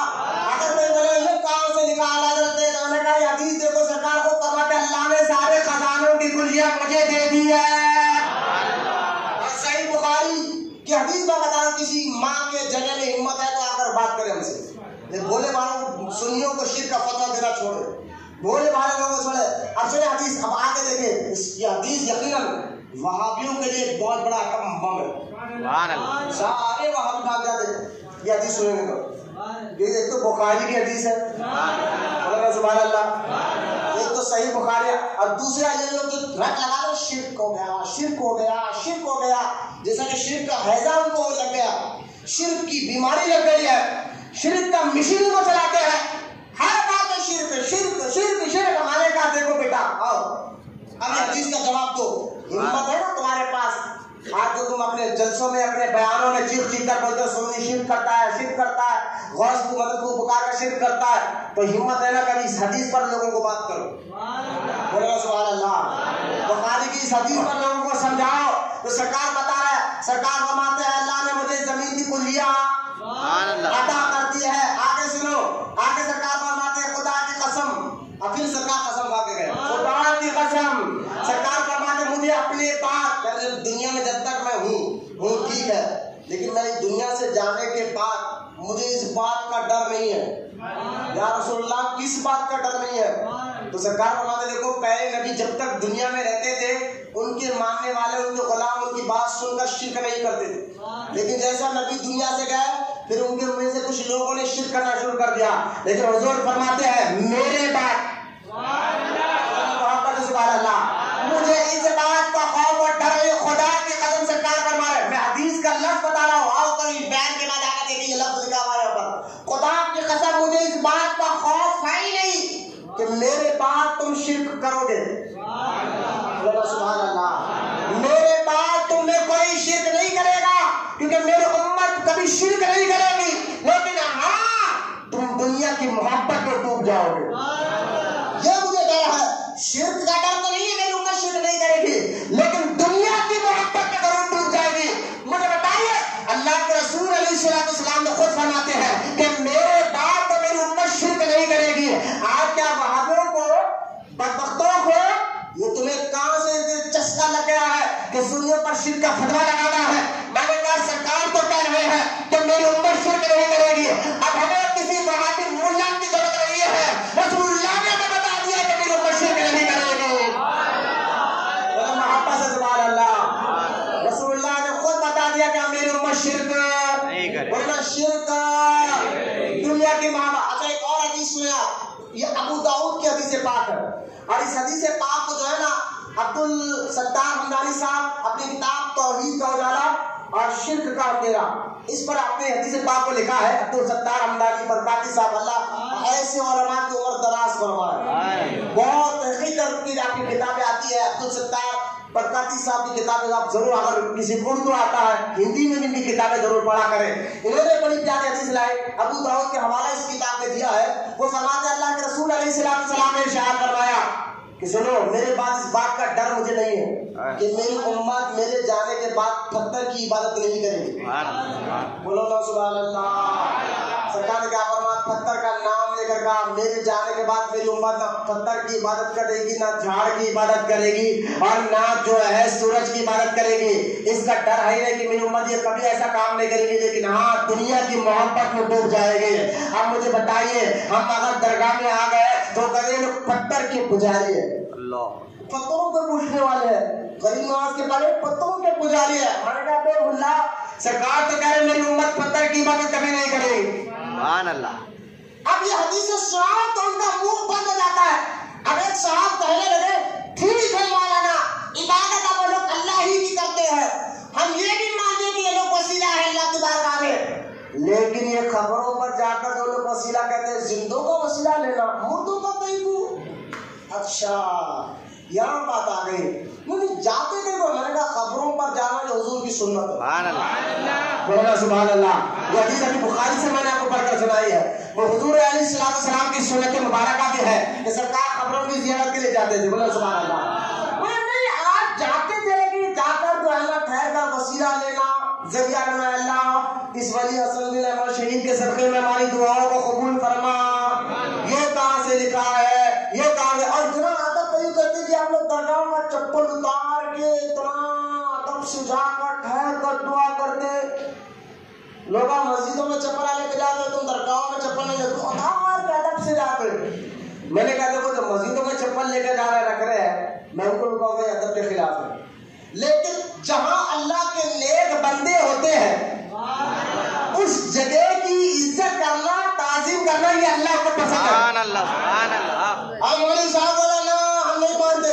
اللہ، اچھا نہیں بھائی نہیں مانتے، نہیں مانتے آپ، قرآن کی مانتا، یہ قرآن میں بھی ہے ہمارے کا وہی تو سبحان ہے۔ اللہ، سبحان اللہ، سبحان اللہ۔ قرآن بخاری میں ساری چیزوں کا حل ہے، ساری چیزوں کا حل ہے کہ تم اصل میں تمہارے دل میں گندگی بھری ہوئی ہے، یہ شرک ہے، یہ بدعت ہے، یہ حرام ہے، یہ ذہن لے کے جب تم قرآن پڑھتے ہو تو جو آیات اللہ مشرکوں میں اتارتا ہے، مشرکوں کے کافروں کے بارے میں اتارتا ہے تو مسلمانوں کے لیے پڑھتے ہو، یہ تمہاری بے حیائی کی حد ہو گئی ہے۔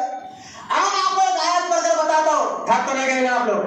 بولے دونوں ہاتھ اٹھا کر سبحان اللہ۔ تب کرے میں آپ کو بتاتا ہوں یہ اللہ والوں کی مزارات پر جا کر ان کی تعظیم کرتے ہیں، کیوں؟ وجہ میں نے کہا اس لیے کرتے ہیں کہ یہاں آنے سے ہمیں اللہ یاد آتا ہے۔ بولو سبحان اللہ۔ آپ مجھے بتائیے ولی کے آستانے کو دیکھ کر آپ کیا پڑھتے ہیں؟ قرآن ہی تو پڑھتے ہیں نا، فاتحہ ہی تو پڑھتے ہیں نا، ذکر ہی تو آپ کرتے ہیں بیٹھ کر کرتے کیا اولیاء کے مزارات کے قریب؟ بولے فاتحہ پڑھتے ہیں، ذکر کرتے ہیں۔ میں نے ہے کیا؟ اللہ کا ذکر ہے، اللہ کی عبادت ہے۔ میں نے کہا گھر میں بیٹھے تو کرتے تھے لیکن یہاں بیٹھ کر اور کرتے ہیں۔ میں نے کہا دیکھو جہاں ولی ہوتا ہے وہاں بیٹھ کر اس ولی کی جگہ پہ بیٹھ کر ہمیں اللہ اور یاد آتا ہے۔ گھر میں ادھر نہیں کہ جتنا ولی کے آستانے میں اللہ میں یاد آتا ہے، ہمیں اللہ یاد آتا ہے تو کیا عزت کرو گے اس جگہ کی، تعظیم کرو گے اس جگہ کی؟ میں نے کہا ہاں جس جگہ سے ہمیں اللہ یاد آتا ہے اس جگہ کی بھی ہم عزت کریں گے، اس جگہ کی بھی ہم تعظیم کریں گے۔ میں نے کہا وہ کہتا ہم نہیں مانتے، مت مان، قرآن کہتا ہے جس جگہ سے تمہیں اللہ یاد ہے اس جگہ کی بھی عزت کرو۔ میں نے کہا کہاں لکھا ولی صاحب؟ میں نے کہا سورۃ طٰہٰ پڑھو۔ میں نے کہا سبحان اللہ۔ آپ بولے سبحان اللہ۔ آپ بولے پورے قرآن حدیث سے میں آپ کو بات ہٹا لے رہا ہوں۔ سورۃ طٰہٰ، سورۃ طٰہٰ کے پہلے جو ہے نا آیت نمبر دو اس کی آیت پڑھ لیں آپ، سورۃ طٰہٰ کی جو ہے دوسری آیت اگر آپ پڑھیں گے تو انشاءاللہ آپ کو یہ آیت ملے گی جس میں دوسری آیت میں آپ کو سورۃ طٰہٰ کی آیت ہے 11 نمبر آیت دیکھیے آپ۔ موسیٰ علیہ السلام اپنے سسر کے پاس تھے، شعیب علیہ السلام کے پاس۔ اس کے بعد اللہ کا حکم ہوا موسیٰ علیہ السلام اپنی بیوی سیدہ صفورہ کو لے کر اپنے سسر سے پاس سے نکلے کہ ان کو جانا تھا تبلیغ کے لیے۔ اب یہ دونوں میاں بیوی یعنی ایک نبی ہے موسیٰ علیہ السلام، ان کی بیوی سیدہ صفورہ، یہ دونوں جنگل سے جا رہے تھے۔ سردیوں کا دن تھا، کیا تھا؟ سردیوں کا کڑک سردی کا دن تھا۔ رات ہو گئی جنگل میں تو موسیٰ علیہ السلام کی مقدس بیوی سیدہ صفورہ کو سردی ہونے لگی، ٹھنڈ ہونے لگی۔ تو موسیٰ علیہ السلام نے کہا کہ یہاں بیٹھو، مجھے آگے روشنی نظر آ رہی ہے، وہاں سے میں آگ لے کر آتا ہوں تاکہ تم اس کو سیکھ سکو، تمہارے جسم میں گرمی آ سکے۔ یہ کہہ کر موسیٰ علیہ السلام اپنی مقدس بیوی سیدہ صفورہ کو بٹھایا اور اس روشنی کی طرف گئے جہاں جنگل میں آپ کو دور سے ایک روشنی نظر آ رہی تھی۔ اور سارا واقعہ قرآن کہتا ہے کہ موسیٰ علیہ السلام روشنی کے قریب گئے اور جب قریب جا کر دیکھا تو ایک جھاڑ تھا جو چمک رہا تھا۔ محبت سے سبحان اللہ، اس جھاڑ چمک رہا تھا، اس جگہ سے آواز آتی ہے انی انا ربک موسیٰ، میں تیرا خدا ہوں۔ مجھے بتائیے جھاڑ سے روشنی آئی اور آواز کیا آئی؟ میں تیرا۔ تو اللہ نے اپنی صفت اپنی خوبی کا جلوہ جھاڑ پر ڈالا اور جھاڑ چمکنے لگا، اور جھاڑ کے ذریعے اللہ کہنے لگا میں خدا ہوں تیرا، اے موسیٰ میں تیرا۔ مجھے بات بتائیے، جب اللہ اپنی صفت، جو وہاں پہ کہتے ہیں اللہ اپنی صفت کسی کو نہیں دیتا، میں نے کہا قرآن میں کئی آیات ہے، جھوٹ نہ بولو، جب اللہ اپنی صفت جھاڑ کو دے سکتا ہے، غوث اعظم کو نہیں دے سکتا، غریب نواز کو نہیں دے سکتا، بھٹا نواز کو نہیں دے سکتا۔ ارے یہ اولیاء اللہ کی صفت کے جلوے یہاں آنے سے ہمیں اللہ یاد آتا ہے تو اللہ بھول جاتا ہے۔ اس لیے کسی کہنے والے نے کیا خوب کہا، اللہ اللہ کہنے سے اللہ نہ ملے، اللہ والے ہیں جو اللہ سے ملا دیتے ہیں۔ اور یہ اللہ والے اللہ کی محبت، رسول کی محبت کا ایسا جام پلا دیتے ہیں۔ آپ دیکھیں حضرت سیدنا جنید بغدادی رضی اللہ تعالیٰ عنہ کیا فتح کی بات کہی، توحید کو نہیں، آپ کی مسجدوں میں سنیوں جو ہے نا حضور کی عظمت بیان کرتے رہتے، تعریف بیان کرتے، کبھی اللہ کی توحید بیان نہیں کرتے۔ میں نے کہا دیکھو ہمارے مدرسوں میں عظمت بھی بتائی جاتی ہے اور ہماری درگاہ ہمارے خانقاہوں میں توحید کو پلایا بھی جاتا ہے، بتایا بھی جاتا ہے، سمجھایا بھی جاتا ہے، پلایا بھی جاتا ہے۔ یہ خانقاہ ہے اولیاء کرام۔ دیکھیں جنید بغدادی رضی اللہ تعالیٰ عنہ سے کسی نے آ کر کہا حضور صبر کیا ہے، شکر کیا ہے؟ صبر کرنا اللہ کا حکم ہے اور اللہ کا شکر ادا کرنا بھی اللہ کا حکم ہے۔ بولے نا اللہ کا حکم ہے۔ اللہ فرماتا ہے صبر کرو، شکر، مصیبت آئے تو صبر کرو، نعمت ملی تو شکر کرو۔ تو ایک شخص آ گیا جنید بغدادی کہا صبر کس کو کہتے ہیں، شکر کس کو کہتے ہیں؟ جنید بغدادی نے کہا تو بتا کہ تو نے کیا سمجھا پہلے۔ توحید ہمارے بزرگان سمجھاتے کیسا اور پلاتے کیسا ہے۔ ایک مرید سمجھ سکتا ہے کہ مرشد کس طرح جو ہے نا توحید کے بارے میں وہ اپنے مریدوں کو سمجھاتے ہیں۔ تو بتا تو کیا سمجھا ہے؟ تو کہنے لگا حضرت جب مجھے کوئی مصیبت آتی ہے، جب مجھے کچھ کھانے کو نہیں ملتا ہے تو میں صبر کرتا ہوں، شکایت نہیں کرتا اللہ سے، صبر کرتا ہوں۔ اور کوئی نعمت مل جاتی ہے تو اللہ کا شکر ادا کرتا ہوں۔ وہ بزرگ جنید بغدادی کہنے لگے یہی سمجھا؟ بولے حضور میں نے تو اس کا معنی یہی سمجھا، مصیبت کے وقت تکلیف کے وقت صبر کرو، اللہ اگر کچھ خوشی دے تو اس کا شکر ادا کرو، یہی صبر ہے، یہی شکر ہے۔ جنید بغدادی کہتے ہیں ایسی عادت تو کتوں میں بھی ہوتی ہے۔ کیا بات، آپ غور کریں، یہ اللہ والوں کی بات ہے، توحید کی باریکی اللہ والے سمجھاتے ہیں۔ کہا ایسی عادتیں تو کتوں میں ہوتی ہے۔ بولے حضور کیا مطلب ہے؟ کہا کبھی کتے کو تو نہیں دیکھا جس مالک جو مالک کا وہ وفادار ہوتا ہے، مالک ہمیشہ اس کو روٹی ڈالتا ہے، اگر کبھی مالک روٹی نہ ڈالے تو پھر بھی وہ چوکٹ چھوڑ کے نہیں جاتا، تم ہلائے مالک کے پیچھے ہی پھرتا، روز وہی مالک اس کو روٹی دیتا تھا، اگر کسی نے نہ بھی دیے تب بھی وہ وفاداری کرتا ہے، چھوڑ کے طرح آستہ نہیں جاتا، کتے کی طرح وہ پھرتا رہتا ہے، وفاداری کی طرح کرتا رہتا ہے۔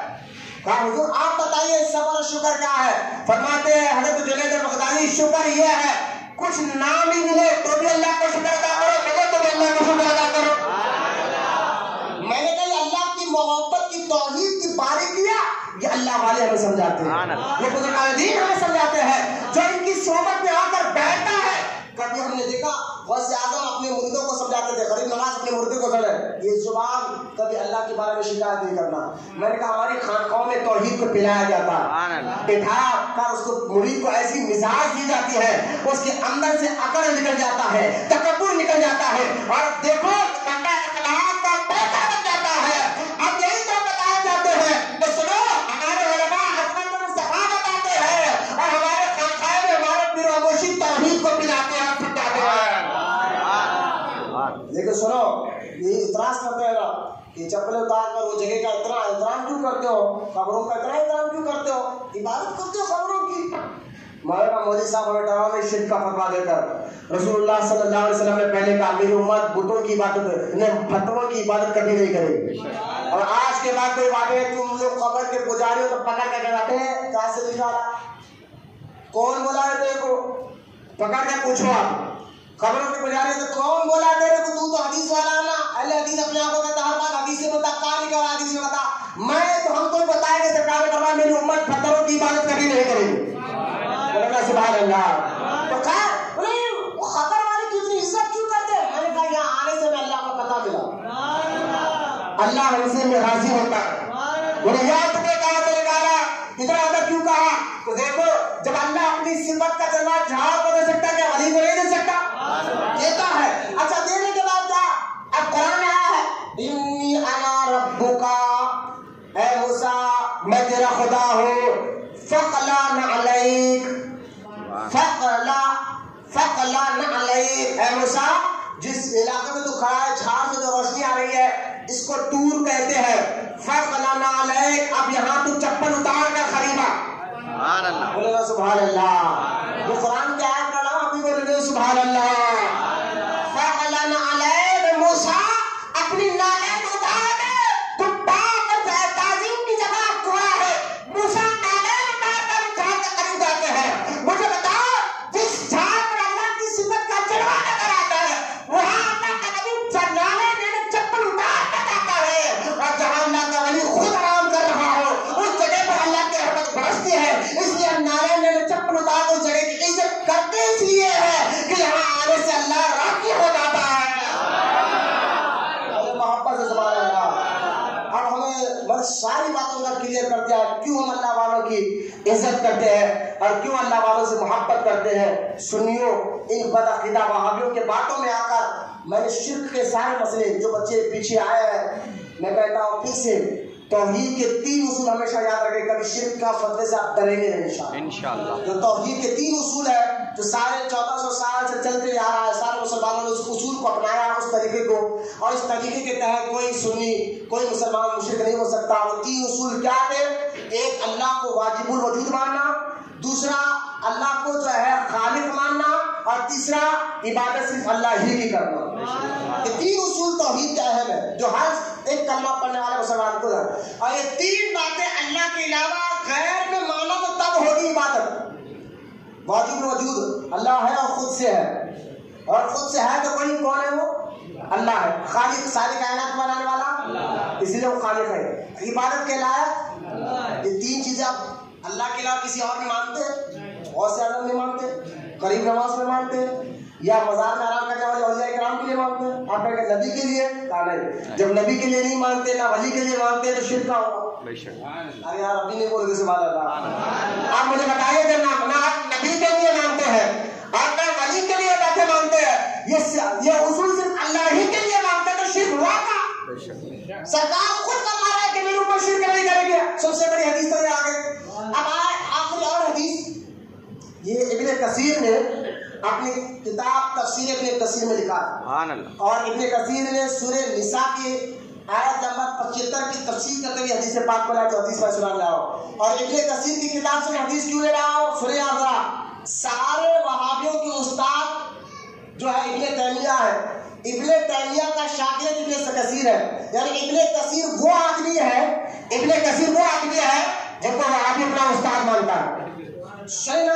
یہ کتاب میرے پاس ہے اور یہ حدیث پر میں ٹک ڈال کر اپنے روم میں رکھا ہوں. ابن کثیر لکھتے ہیں کہ سنیں حذیفہ بن یمان رضی اللہ تعالیٰ عنہ فرماتے ہیں میں نے خود اللہ کے رسول سے سنا. سبحان اللہ. دیکھ بولنا سبحان اللہ. یہ تو اب انہوں نے کہا یہ حدیث سنا کہ بخاری کی. میں نے کہا یہ سرکار اس میں فرما رہا کہ میری امت شرک نہیں کرے گی. میں نے کہا یہ وہابیوں کے لیے بم ہے, اٹم بم. اب اٹم بم سے بڑا اور کون سا بم ہوتا ہے؟ راکٹ مثال جو بھی ہے یہ سمجھا. اب جو میں حدیث سنانے جا رہا ہوں یہ وہابی کے لیے مثال ہے. سمجھیے پورے وہابی ختم ہو جائیں گے. یہ بچے یاد رکھنا چاہیے حدیث پاک. یہ حدیث کے پاک کو یاد رکھنا چاہیے. سنیں حدیث کیا ہے. حذیفہ بن یمان فرماتے ہیں میں نے اپنے حدیث لکھی بھی انہیں کے استاد نے. حدیث لکھی بھی انہیں کے استاد نے اپنی کتاب میں. حدیث سنیں حذیفہ بن یمان رضی اللہ تعالیٰ عنہ فرماتے ہیں میں نے اللہ کے رسول علیہ السلام کو سنا، اللہ کے رسول فرماتے ہیں قیامت کے قریب میری امت میں کچھ ایسے لوگ آئیں گے اور وہ لوگ میری امت پر جو ہے امت کو قتل کریں گے، مارنے لگ جائیں گے۔ صحابی نے پوچھا یا رسول اللہ وہ لوگ آپ کی امت کو کیوں ماریں گے؟ تو صحابی اللہ کے رسول فرماتے ہیں اس لیے ماریں گے، جب ان سے پوچھا جائے گا بھائی تم کو تم کیوں مار رہے، تو وہ کہے گا یہ شرک کرتے تھے۔ سرکار کیا فرما رہے ہیں؟ یہ شرک کا فتویٰ لگائیں گے۔ آج دیکھیے آپ بغداد میں، سیریا میں بڑے بڑے بزرگوں کی مزارات پر گنبدوں کو گرایا گیا۔ مدینہ منورہ میں جنت البقیع میں سعودی نے جب قبضہ کیا تھا تو سلطنت عثمانیہ کو ختم کرنے کے بعد وہاں جنت البقیع میں حضرت عثمان غنی کی مزار سے گنبد گرایا گیا۔ خاتون جنت سیدہ طیبہ طاہرہ عابدہ زاہدہ بی فاطمہ زہرا رضی اللہ تعالیٰ عنہ کی مزار سے گنبد کو گرایا گیا۔ گنبد کو پوچھا کیوں گرا؟ تو شرک کر رہے ہیں۔ سرکار فرماتے ہیں میری امت میں ایسے لوگ آئیں گے قیامت کے قریب آئیں گے جو لوگوں کو ماریں گے۔ آخر میں مارا تھا میں نے کہا ملک شام، سیریا، فلسطین میں دیکھا، لیبیا میں آپ نے دیکھا بڑے بڑے بزرگوں کی مزار بم رکھ کر اڑائے گئے۔ ان سے پوچھا گا کیوں کر رہے ہو ایسا؟ بولے ہم اسلام والے آئیس والے ہیں۔ میں نے کہا کیوں؟ دہشت گردی اسلام دیتا ہے اجازت؟ بولے نا ہم آئیس والے ہیں اس لیے ہم جو ہے معاذ اللہ گنبدوں گرائے شرک کر رہے تھے۔ اور کئی مسلمانوں کو شرک کے نام پر یہ لوگوں نے قتل کیا ہے۔ جو حضور بتاتے وہ بات پوری ہو کر ہوتی ہے۔ ظاہر ہے کیا؟ اب مجھے بتائیے یہ وہابی بدعقیدہ لوگ پہلے تو دیکھیں دہشت گردی کا کوئی تعلق اسلام سے نہیں ہے، اور یہ آئیس والے مسلمان ہیں جو بزرگوں کی مزارات کو گرائے اور وہاں کے مسلمانوں کو یہ بول کر مارے مشرک تھے۔ سرکار نے پہلے ہی بتا دیا تھا 1400 سال پہلے میری امت میں ایسے لوگ آئیں گے شرک کا فتویٰ لگا کر قتل کریں گے۔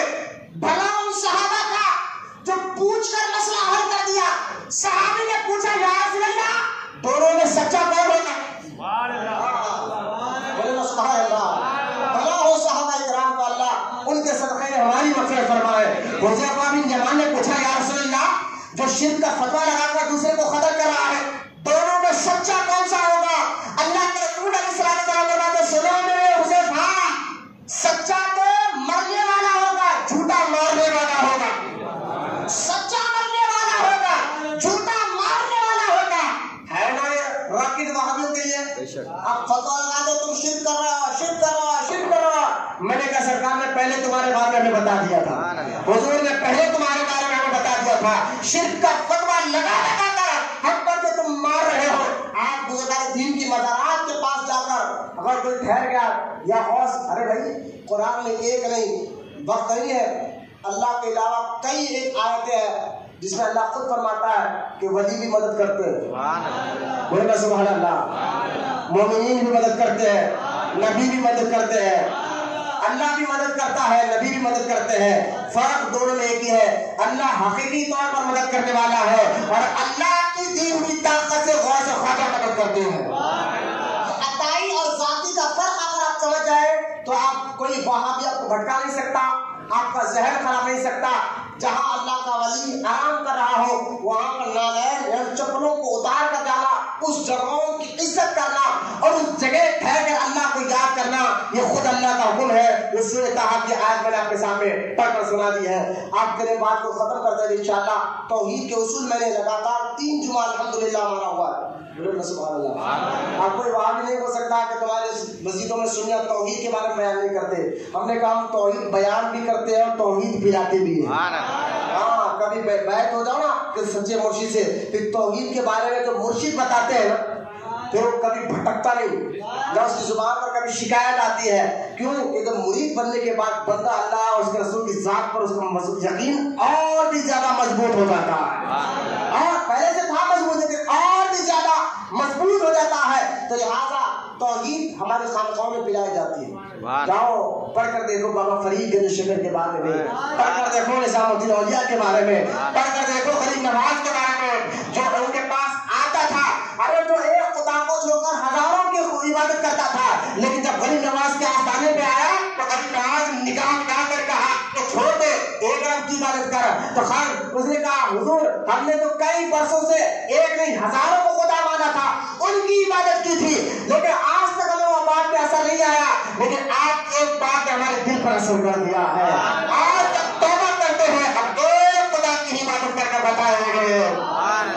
میں نے کہا یہ ہوتا اولیاء کا آستانہ، یہ کرتے بزرگان دین جو ہزاروں کو خدا مانتے تھے، ایک خدا کی عبادت کرنے والا یہ اولیاء کرام پلاتے ہیں، سمجھاتے ہیں، توحید بتاتے ہیں۔ تو توحید جتنا سنی سمجھتا ہے آپ کو سمجھاتا ہے، شرک کبھی نہیں ہوگا انشاءاللہ۔ میں نے آپ کو حدیث بتا دے، سرکار نے فرمایا میری امت میں شرک، میری امت میں شرک۔ اب کسی وہابی سے مت ڈریے، کوئی آ کر قرآن کی آیت پڑھ کر بتایا کہ یہ آیت بتایا تم شرک کر رہے ہو، تو وہ آیت کا معنی شان نزول بہت سے ڈیٹیل بھی جاننا پڑے گا، صرف معنی لے کر اس کا معنی بتا کر ہمارے کو نہیں ڈرائے۔ ان کو کہو کہ چلو ٹھیک ہے بھائی تو قرآن کی آیت پڑھ کر بتا رہا ہم شرک کر رہے ہیں، چلو ہمارے مولانا کے پاس، چلو ہمارے سنی عالم دین کے پاس۔ تو لہٰذا جیسا میں اکثر بات کہتا ہوں، سورج نکلتے ہی اندھیرا غائب ہو جاتا ہے، سنی عالموں کو دیکھ کر وہاں بھی غائب ہو جاتا ہے۔ یہ توحید کے اصول ذہن میں رکھو بچوں، اور بڑوں بڑھوں سے بھی کہو گا ان کی باتوں میں آ کر اپنے اسٹیٹس پر تاریخ ذلیل کے بیان مت رکھے، ان کی باتوں میں میٹھی میٹھی باتوں میں آ کر شہر کو زہر دینے والے لوگ ہیں۔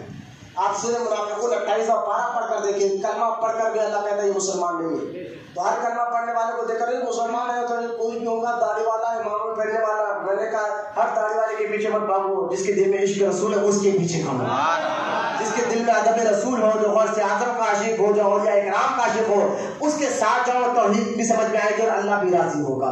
اللہ کی بارگاہ میں دعا اللہ تمام کو کہنے سننے سے زیادہ عمل کی توفیق عطا فرمائے۔ اے پاک پروردگار، لگاتار 3 جمعہ سے الحمدللہ ہم نے توحید پر بیان کیا ہے، مولا جتنے بچے بوڑھے بچے بیٹھے سمجھے، مولا ان کو بیٹھنے سمجھنے کی توفیق عطا فرما، خود بھی عمل کرنے اور دوسروں تک پہنچانے کی بھی توفیق عطا فرما۔ اے اللہ ہمارے ظاہر باطن جسم روح دل کو پاک بنا دے مولا، اور ہمارے دلوں میں علم نافع کو داخل فرما، ہمیں اولیاء کرام کی سچی محبت کے ساتھ ساتھ ان کی تعلیمات پر بھی عمل کی توفیق عطا فرما۔ جتنے لوگ یہاں بیٹھے مولا سب کی دعاؤں کو قبول فرما، ان میں سے جو بیمار ہے صحت عطا فرما، جو بے روزگار ہے رزق حلال عطا فرما، جو بے اولاد ان کو نیک اور صالح اولاد عطا فرما، جن کے گھروں میں شادی کے لیے لڑکیاں بیٹھے خیر سے سن لو تو بھائی رشتے عطا فرما، میرے مولا جو کاروبار کے لیے پریشان ہوئے کاروباروں میں ترقی عطا فرما، مولا ہم تمام کو آخری سانس تک 5 وقت کا نمازیں سچے سنی صحیح عقیدہ امام کے پیچھے نمازیں پڑھنے کی توفیق عطا فرما۔ ہم سب کی دعاؤں کو حضور صلی اللہ علیہ وسلم کے صدقے میں سرکار غوث پاک رضی اللہ تعالی عنہ کے صدقے توفیق میں والا ہم سب کی دعاؤں کو قبول اور مقبول فرما۔ وما علینا الا البلاغ والحمد للہ رب العالمین۔ جو حضرات سنت